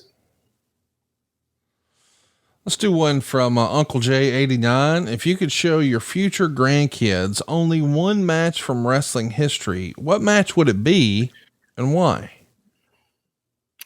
July 1st, 1977, Sam Houston Coliseum, Harley Race versus Terry Funk. You've said that before. I love that you're consistent with that. Is that your favorite match of all time? It is. It is definitely one of, if not the. Here's why, though, because it teaches so much in it. Now, for those who look at it and go, God, they worked the leg, they worked the head. It was boring. 2 out of 3 falls. Blood, all that stuff. It's like psychology. It was perfect. Just everything about setting up the match itself to, I hate to give all the answers away, but it's like they never look at the crowd. Yeah. Not once. Yeah. It was an ice cold match. Terry it was a return match for the title, but it wasn't like it was this big issue in Houston. And they had the crowd in the palm of their hands the entire time and built it to a crescendo. And in what was kind of a lame finish was hot because of the way they did it. And just the simple psychology of telling the story in the match itself. People think telling a story is doing what we do here now and tell a story like I'm telling right now about what happened on July 1st, 1977 in Houston, Texas. The story in the match that's told is that, Harley is continually working the head. Harley finally works the head to where he busts Terry open. Terry is working the leg because his finish is the spinning toe hold. So the logic of the match was there because people, by God, he's hitting him so many times and he's keep working on that head and keep working on that head. He's going to bust Terry wide open. And sure enough, he did. Oh my God, Terry's got Harley where he can barely stand on that leg. If he can only lock in that spinning toe hold, he's going to be the new champion. He wins a fall with it. I know he can win it. It's just the perfect, simple psychology of how wrestling tells stories in the ring without anybody having to say a word. And that's what we did. To me, that was the beauty of the business. And in many ways still is and still can be if people just slowed down, sold, and didn't do everybody else's shit. Francis Reyes wants to know, what'd you do for Christmas when you were on the road with Vince and the rest of the boys in the back? What was a Christmas Day show like? We didn't do Christmas Day shows up here. Okay. That was unheard of. It was, when I came up here, man, it was the first year that we did Thanksgiving, and that was sacrilege. Yeah. Because they didn't do that in the Northeast. That was like a Southern thing. Thanksgiving was a big day for us. Christmas Day was a big day for us. But WWE, the loop, so from December 26th through the first of the year, man, that was the money loop, because that was the holiday loop, and that was where everybody was working, and we usually ran 3 shows a night. I would usually do Toronto on the 26th because that was Boxing Day. Boxing Day is, right? Yeah. Okay. So 26th Boxing Day in Canada. So that's kind of like as big as Christmas in Canada. Then you would go usually, so we do Toronto, then either Montreal or Detroit, but something up in that area. And you usually come down and do like a Buffalo, but it would be at the end and it would be after like the Detroit show or something like that. But it was, for me, I would go home early on in the early days. I would go home to Texas for Christmas, and then I would leave. If it was bad weather, I would leave Christmas night. If it was good weather, I would leave day after and fly right into Toronto and do Boxing Day in Canada, by God, at the Maple Leaf Gardens in Toronto, and do something somewhere and spend the time up. Then I would come back down right after the new year. Carl Hayes has an interesting question. Shout out to Carl, who's always been a longtime supporter of us here. Is there someone? Thank you, Carl. Is there someone behind the scenes back in the day that many of us don't know about, that with today's technology, everyone would know their name? Like, I think we all know Pat Patterson, and we all know you now. Was there another person who was really pivotal backstage that we just never heard about? I mean, it's normal for me. I don't know who you don't know. Right. You know what I mean? I think everybody was pivotal. I think that everybody is an Plays a role. Part of the wheel. So it's like you assume everybody knows everybody. But it runs the whole gambit, man. When you're down a person, whether it's one makeup artist, and all of a sudden you look and you go, wow, makeup's going slow today. Oh, we're down one. Or you're down one person in the production office and you're wondering why the security meeting is late. It's just a well-oiled team and well-oiled machine. Aaron Steiner has a great question. What was your least favorite angle or segment you were a part of as Brother Love? Anything with Dino Bravo. It's like pulling teeth. Just difficult, and I don't know if it was the language barrier or just lack of charisma. I didn't think that, the crazy thing is man, everywhere Dino went, Dino had been on top. But a lot of that was in Montreal, so he was French Canadian, and so that was home territory for him. But he also worked like Charlotte, Carolinas, and stuff, and he did okay there too. By the time that I was around Dino, he was just bland, and doing the Brother Love stuff, man, it was a language thing. He really didn't understand the gimmick. I didn't understand his gimmick, and we didn't understand each other from a communication thing too. So it was just difficult to get anything out of Dino. I had to do it all for him.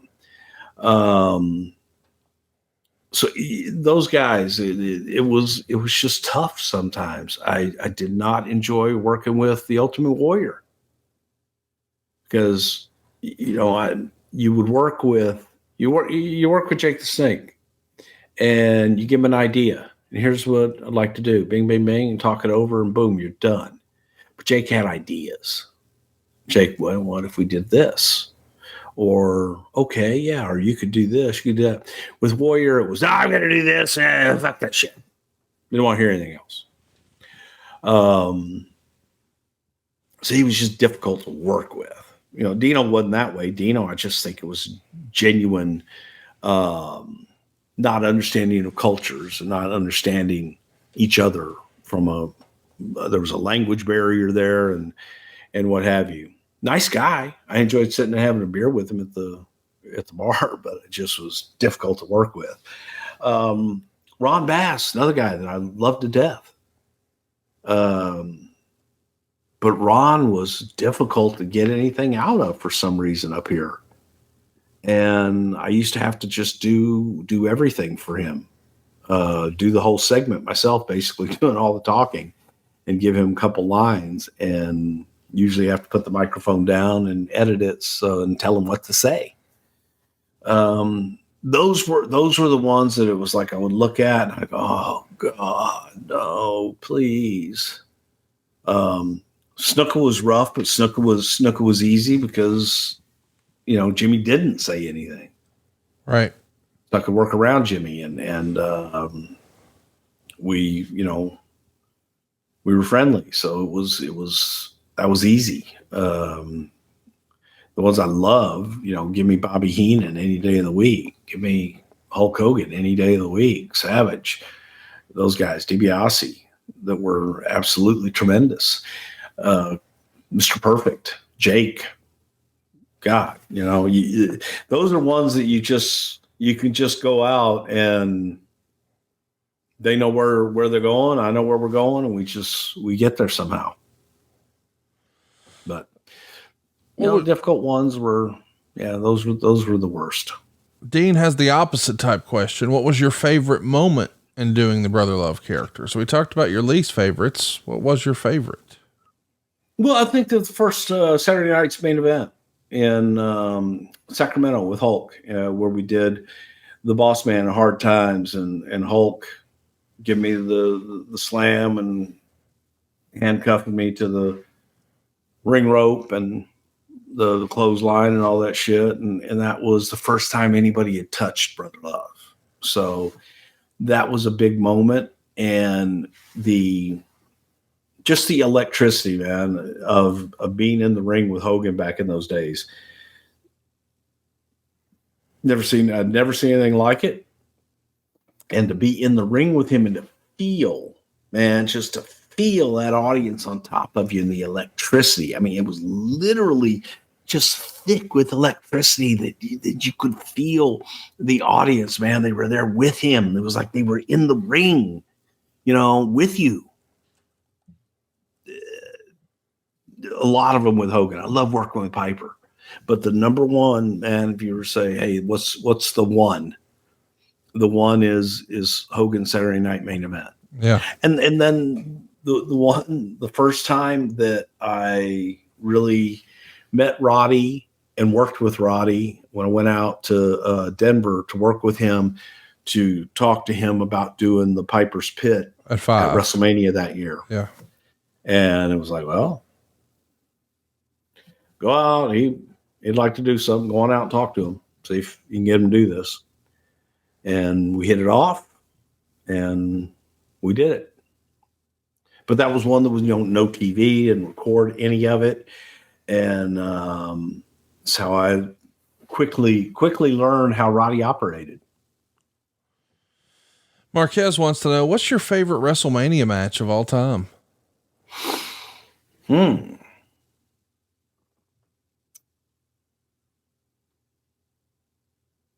Well, there's a few. I think that when you go back, and again, let's talk about stories, and this will go back to the best match and all that stuff. You go back and look at WrestleMania 20, Eddie Guerrero and Kurt Angle. Man, they told such a beautiful story in that match all the way through. And people didn't get it. I remember midway through, somebody asked me, goes, "Hey, is Eddie's boot untied?" And he had been untying it the whole match, building to that finish. That is without a doubt one of my favorite matches of all time, and definitely one of my favorite WrestleMania moments, WrestleMania matches. The Hulk and Warrior from WrestleMania 6, because it was just epic. They hadn't done anything like that before. And that was epic to have the magnitude of those two baby faces battling each other was just unheard of, and it was magical at the time. I'm sure I'm missing a lot, but the Gimmick Battle Royal in Houston, WrestleMania 17, without a doubt, that was, well, it happened.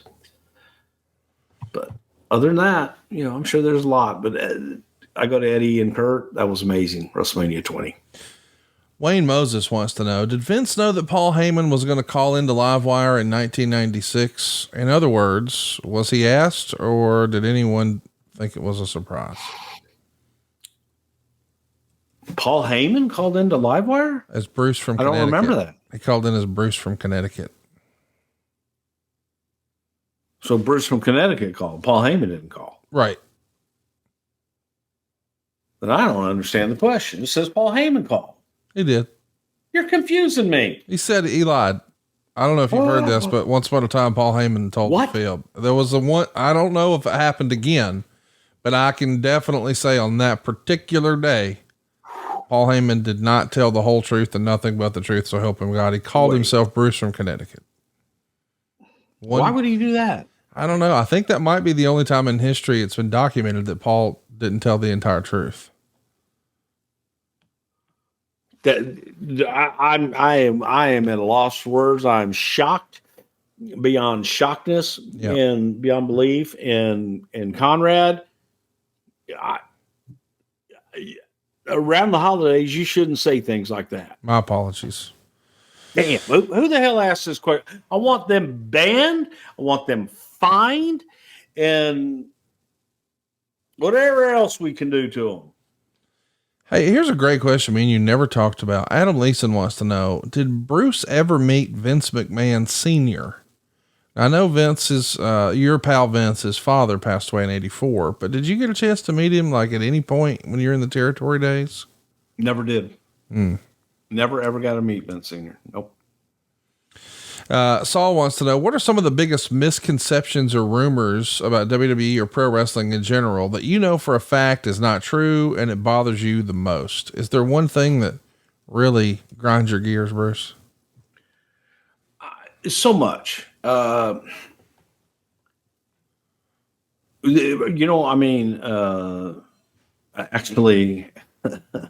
had this conversation about 7:00 this morning over coffee. The Dave Meltzer is put out as an expert on this business. Well, no, you asked what grinds my gears. That grinds my gears more than that is the biggest misconception that I could possibly think of. He's about the furthest thing from an expert as you can get.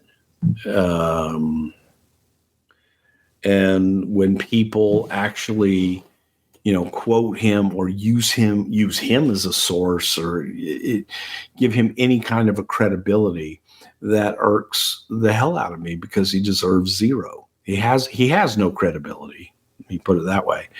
But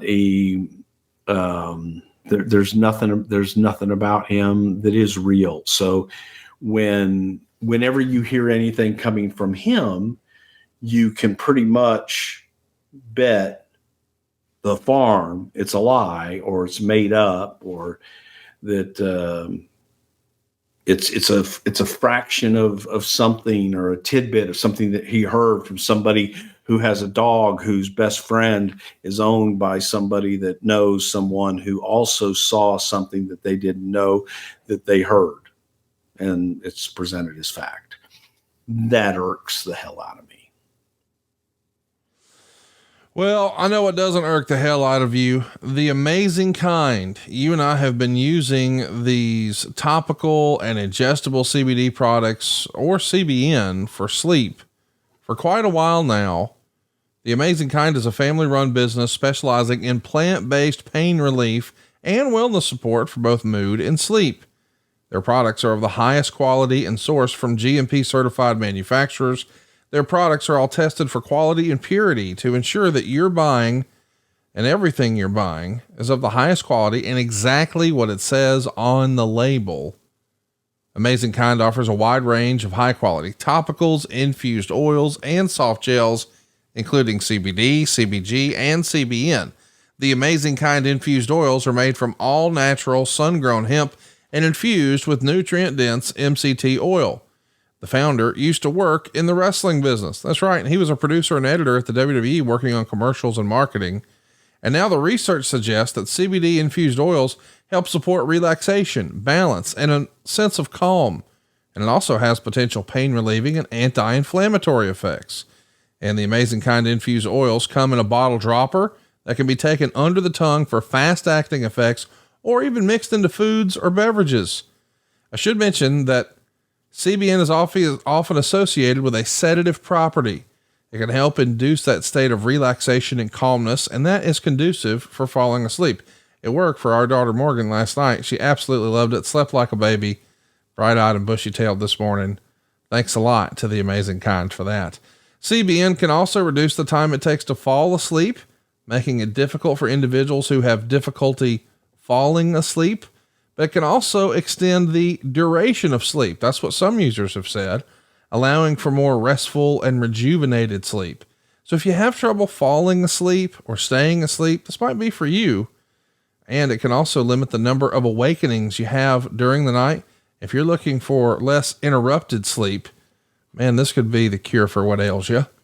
I also want to mention that CBN has mild pain relieving properties, which is really helpful if you're having trouble sleeping because you feel like you're in pain. You just can't get comfortable. The Amazing Kind, plant-based infused oils for mood support, everyday comfort, and sleep, only at theamazingkind.com. Buy now at theamazingkind.com and get 10% off all of your orders with our promo code WRESTLE. Bruce, I know the Amazing Kind has been a big part of your routine for quite a while. You've had trouble falling asleep for years. I know the Amazing Kind's been helping out, and it can help our listeners. And why not get 10% off when you go to theamazingkind.com and use the promo code WRESTLE? And here's the thing. Now, I think that, some people, like my wife, first looked at it and saw the CBD on there. Oh, is this? Well, hey, no, this is natural. And most importantly, it works. It does. And the Amazing Kind now, amazingkind.com. Use our promo code Russell, and you're going to save 10% off of something that is going to make you feel better. Makes me feel better because I've been going through a lot of shoulder pain, knee pain, foot pain, and it works. It works. And all I'm asking, give it a shot. And what better way to give it a shot than when you can save 10% by using our promo code Russell with a product that we use and we believe in. And we want you to use it and believe in it too, and give it a shot. Cause it's, I think that a lot of people look at it and go, man, I don't know. I'm afraid of that. No, it's all natural. It's not going to do anything bad to you. It's going to make you feel better so that you can sleep better and feel better. And when you sleep more and you feel better, you want to do more. And by God, that's a good thing. Let's do another couple questions here. Sean wants to know, Bruce, can you take us through the timeline and the story of Piper co-hosting Primetime with Gorilla and Bobby? I know this had to be some of the most fun you had in that era, right? Wow. Yeah, we'll call it fun. Oh, not so much. Okay. Well, no, it was some of the most fun, but it was also some of the craziest things that I've ever been through in my life. We wanted to do something with Bobby. There was a feeling, Bobby Heenan was so far ahead of his time.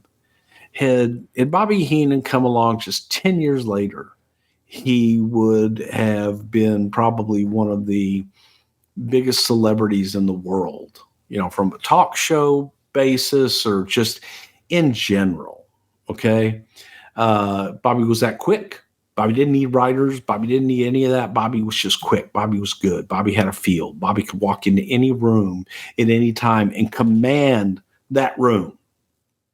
So we were looking to do something with Bobby with the Bobby Heenan show. Give Bobby his own show. Give Bobby his own show, a 30-minute show that you could now see the personality of Bobby Heenan or Ray Heenan, the guy behind Bobby Heenan. And we did it.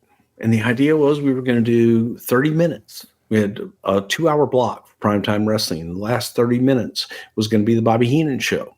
So Bobby was leaving primetime and our storyline that we had concocted, and we needed to replace him. Well, Roddy was coming back, and Roddy was, doing other things. Didn't want Roddy to work and be on the road full time and things like that. So here's a way to expose Roddy and be able to still use Roddy and expose him in a different way. So we did that. I forget how many weeks it lasted because there's some things I've just blacked out. Working with Roddy, a joy. A little different than working with Bobby because like Bobby and Gorilla had worked together so long, you could just say, hey, man, Hulk's working with Earthquake and here's the main event, and boom, that was it. They told the story. They knew the stories. They lived them.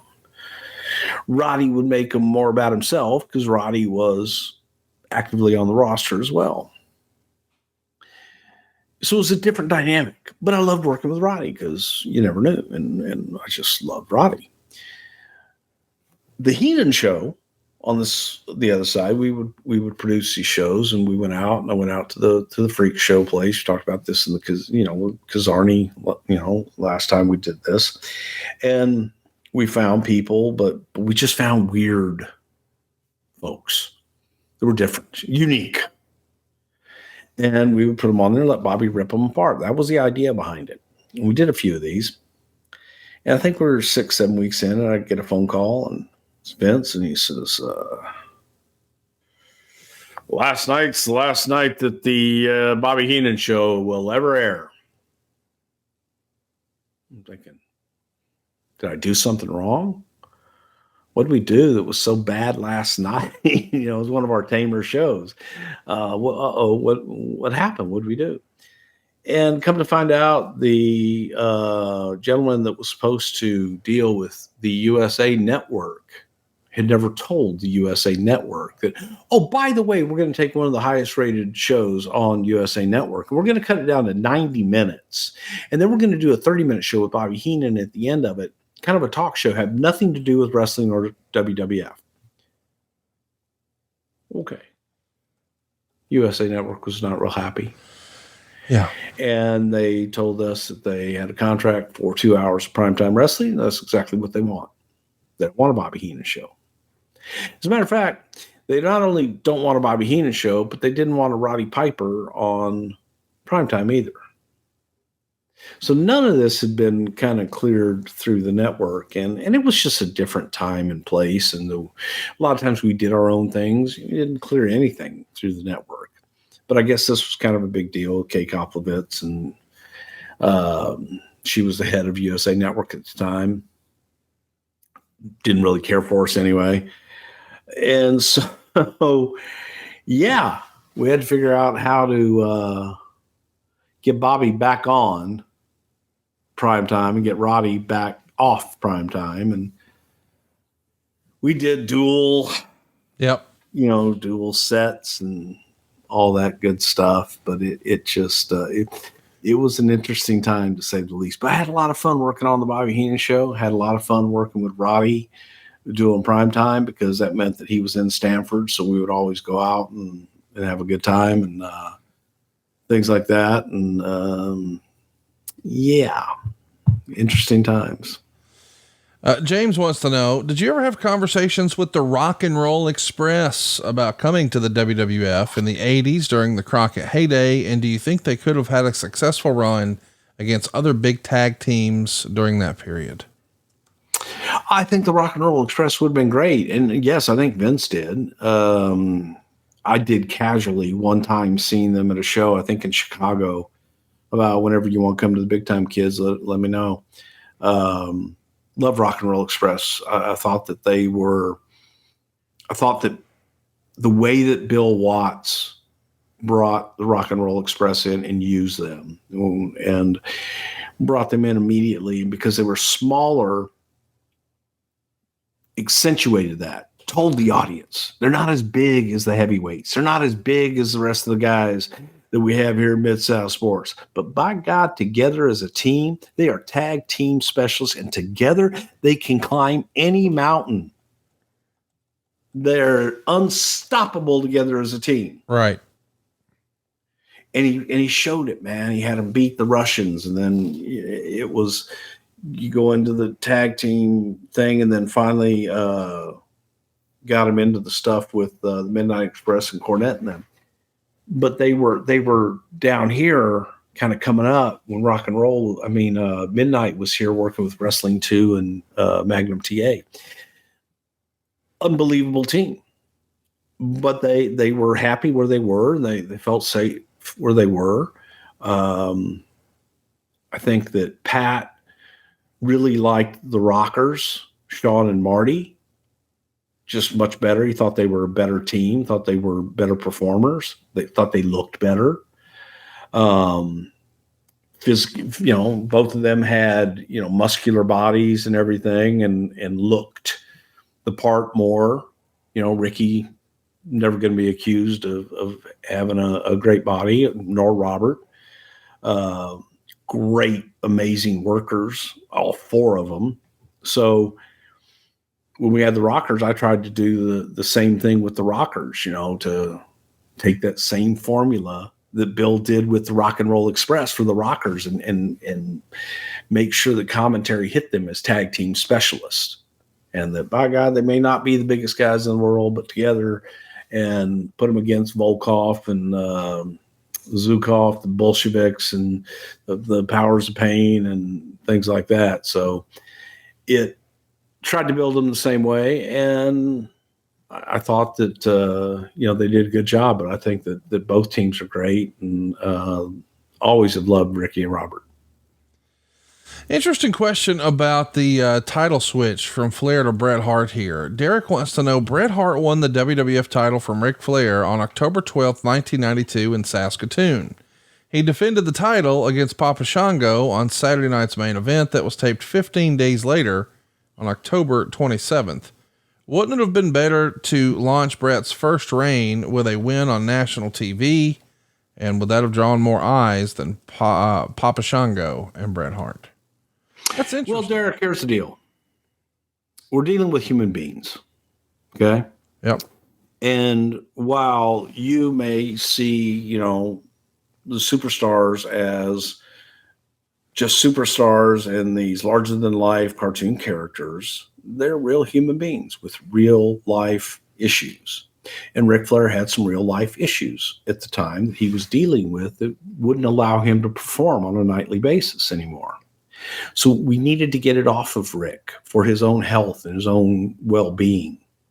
So sometimes decisions are made like that, oh, goddamn, why didn't they wait till then? Well, you know what? Because Rick needed to get healthy. Vertigo, right? He didn't think he could wrestle again. Yeah. He couldn't, we couldn't wait 3 weeks.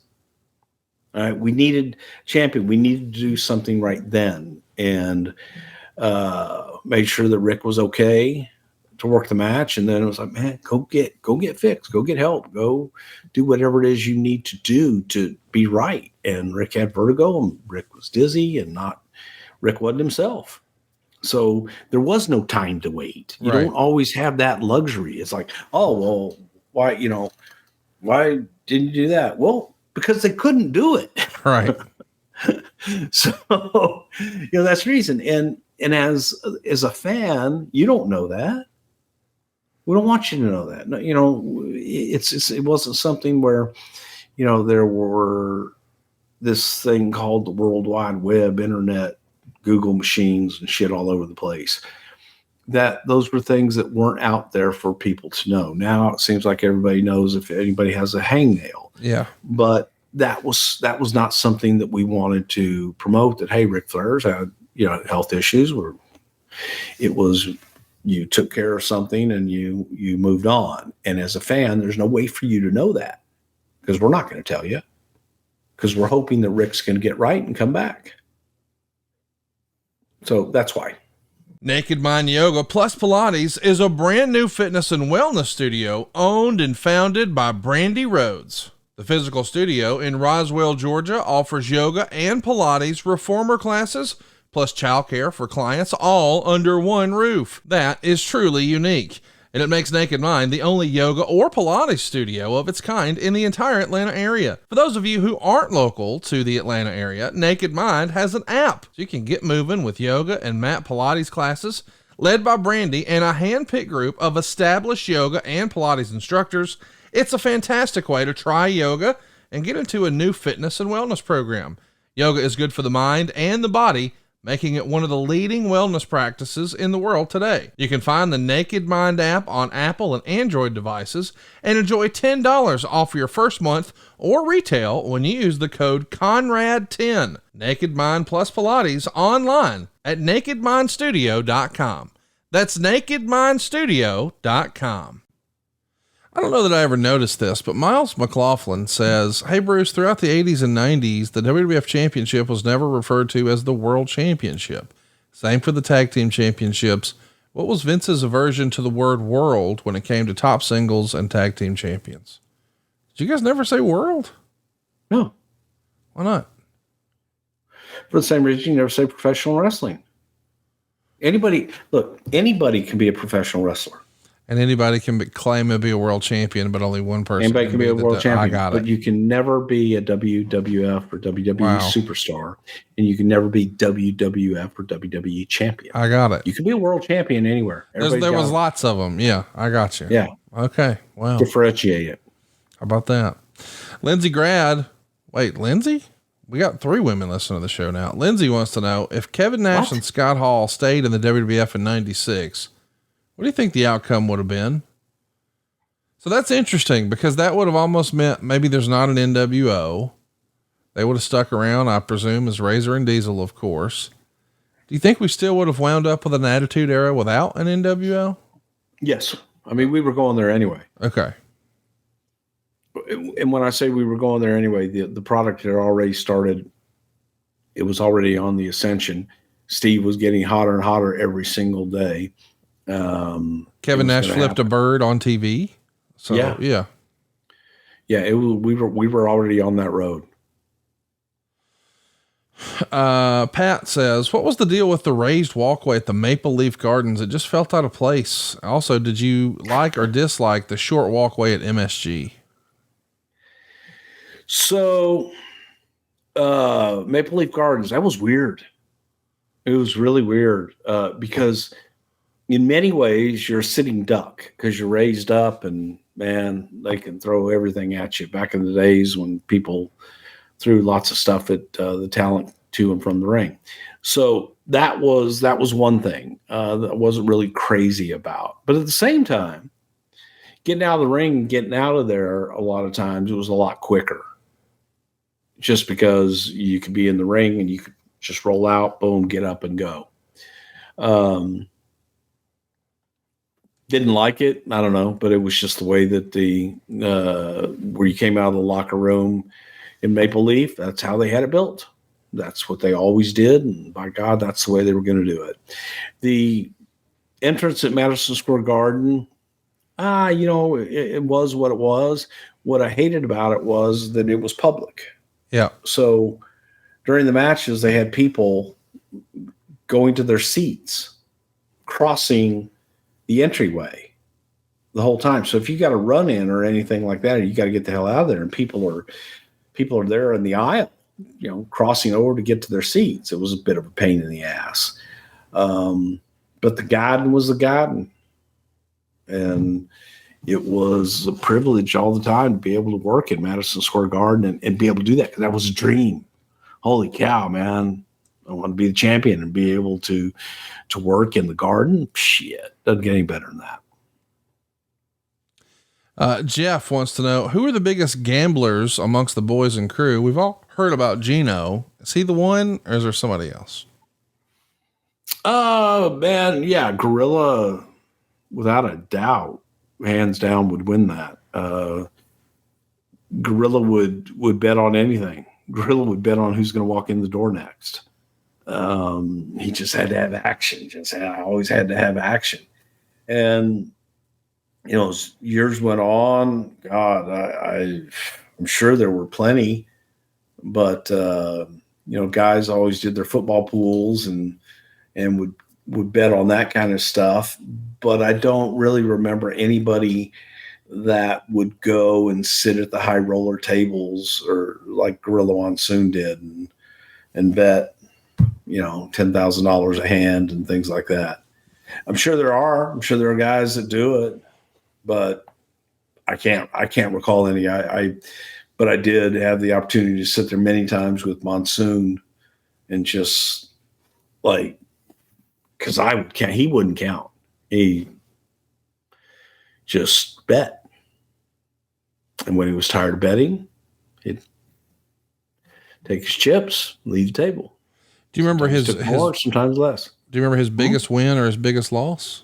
I remember a loss where he lost almost $40,000 in Atlantic City. The weekend that I asked my wife, I proposed to my wife, in Atlantic City. And he lost $40,000 that morning. Wow. Ran into Maureen, and I'm like, "Hey, where's Bob? Where's Gino?" And she says, "Oh, bad morning, Bruce. Bad morning." I was like, "Wow, whoa, what?" And then I saw him like, I don't know, an hour later, and it's like nothing happened. Then we went out to dinner that night, and he was in just great mood. Rocky wants to know, which world-class wrestling star do you think would have had a bigger career in the WWF had their lives not been tragically cut short? Gino Hernandez or David Von Erich? Gino Hernandez, easily. Gino Hernandez was the $1 Million Man. Yeah, he really was. Gino Hernandez would not have had to have been taught how to be the $1 Million Man. Gino was before that.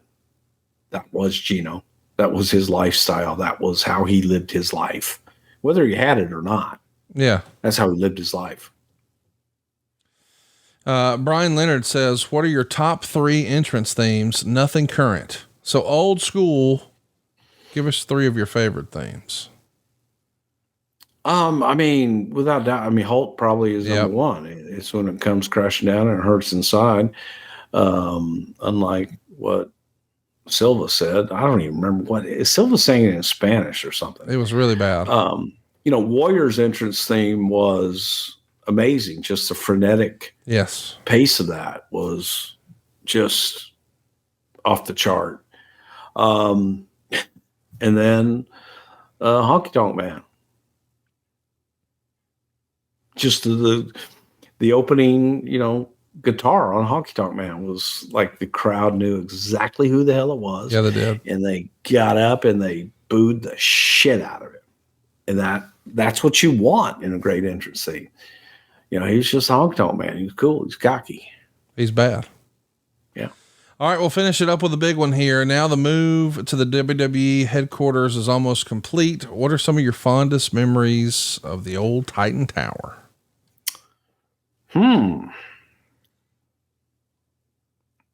It's weird. I started in 1987 and our office was at 1055 Summer Street in Stamford, 3-story building. I came from this little building in downtown Houston, 1919 Carolina, on the corner of Pierce in downtown Houston. 1-story little building, had a little parking lot in back, sold tickets out of there, did the promotion, ran everything out of there. There was Paul's office, Pete's office, my office in front, and then behind the ticket counter and everything, the ticket office. And I had another little desk there. And then all the storage and all the stuff, files and everything in the back. When I went to Stanford the first time, 1055 Summer Street, I thought, wow, man, I'm basically in a high rise, 3 stories, right? Right. And I thought that was amazing. Wrestling hit the big time because we had this huge office building. Then in 87, we were building the TV studio where the merchandise warehouse was, and went over there and was part of it and watched that be built. So I went from 1055 to the TV studio. So I saw this huge warehouse be converted into this modern day television studio that was everything state of the art and incredible. Then we bought 1241, and 1241 was the office building that was Titan Towers and all that stuff.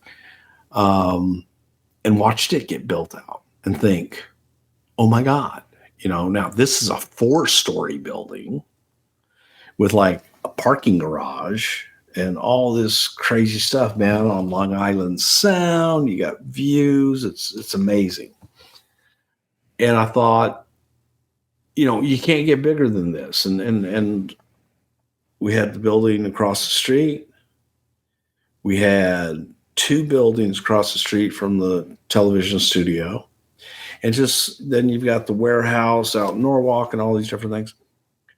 Walking through the space in the new building where we are now, the first time I did it, I was like, what are we going to do with this? Right. Because it was so big. 1 floor there is equal to the entire 1241 building. But we're moving people from 1241. We're moving this TV studio. We're moving everyone that we have from all these different satellite offices into there. And I just looked at it and thought, wow, man, this is beyond. And I would take tours every 6 months or so, and COVID hit and that shut us down for a little bit. And then things picked back up, and I would take tours. And we were one of the first to move into temporary offices at the new building. And I got to tell you, man, it's just, I'm a little bit in awe, and you have to pinch yourself when you walk through, and there's a giant 3-story high Andre the Giant in the lobby. And you got to say hi, boss, and bye, boss, every night before you leave. And it's just incredible. I mean, it's amazing that the magnitude, bringing everything under one roof. You don't realize just how humongous that the company is. Yeah. And to see all of that and to know that all these people, man, do what I did in Houston, in one market, we do it worldwide and so much more, so it's really incredible. It's a show place. It's a magnificent space. And I never thought that the business would be at that level, and it is, and it's pretty cool. Well, it's pretty cool that we got to record on Thanksgiving morning, Bruce. I never know what to expect when we throw the keys to our listeners and we do Ask Bruce Anything. We didn't get to all the questions, but man, we went well over 2 hours. Greatly appreciate all the time you carved off for us today. And want to remind everybody. I get that carved off. You got that? Thanksgiving. Come on now. Yeah. Big SmackDown tonight. Don't you dare miss it. And of course, tomorrow, one of the biggest events of the year. I believe it's the first ever War Games on the main roster of WWE. Cody Rhodes is in it, a stacked card otherwise, but I'm fired up, man. It's going to be a fun weekend. You got rivalry games going on and Survivor Series going on. A lot of fun stuff happening this weekend. Gotta love it. And we'll see you guys hopefully next week. Bruce, can I get you on the record right now that we're going to record? Sure you can. Week? Of course you can. Yes. All right, we'll endeavor to do better. Until like I'm sitting there. It's 6:30, and I told you 5, and I'm still there, and I'm looking at. Well, I'll probably be out here about 11, but it ain't for a lack of trying. By God, it ain't for the lack of trying. Listen, it's a crazy time in WWE. Sometimes. We're around the corner from the most exciting season of wrestling. It'll be here before you know it. Be sure to tune in to SmackDown tonight, and don't you dare miss Survivor Series tomorrow. And we will see you guys hopefully next week right here on Something to Wrestle with Bruce Prichard. Rock on. Hey, it's Conrad Thompson here to tell you a little more about what adfreeshows.com is all about. Get early, ad-free access to more than a dozen of your favorite wrestling podcasts every single week, starting at just $9. That's less than 20 cents an episode each month. And yes, you can listen to them all directly through Apple Podcasts or your regular podcast apps. How easy is that? Ad-free shows also has thousands of hours worth of bonus content and docuseries like Title Chase, Eric Fires Back, Conversations with Conrad, and The Insiders. Plus new series like The Book with David Crockett, Monday Mailbags with Mike Chioda and Nick Patrick, and a whole lot more. And you want to talk about early? You can't get any earlier than listening to the shows live. You can be a part of the live studio audience as we record the podcast. Plus, ride shotgun alongside your favorite childhood heroes for live watch-alongs, Q&As, and other interactive experiences every single month.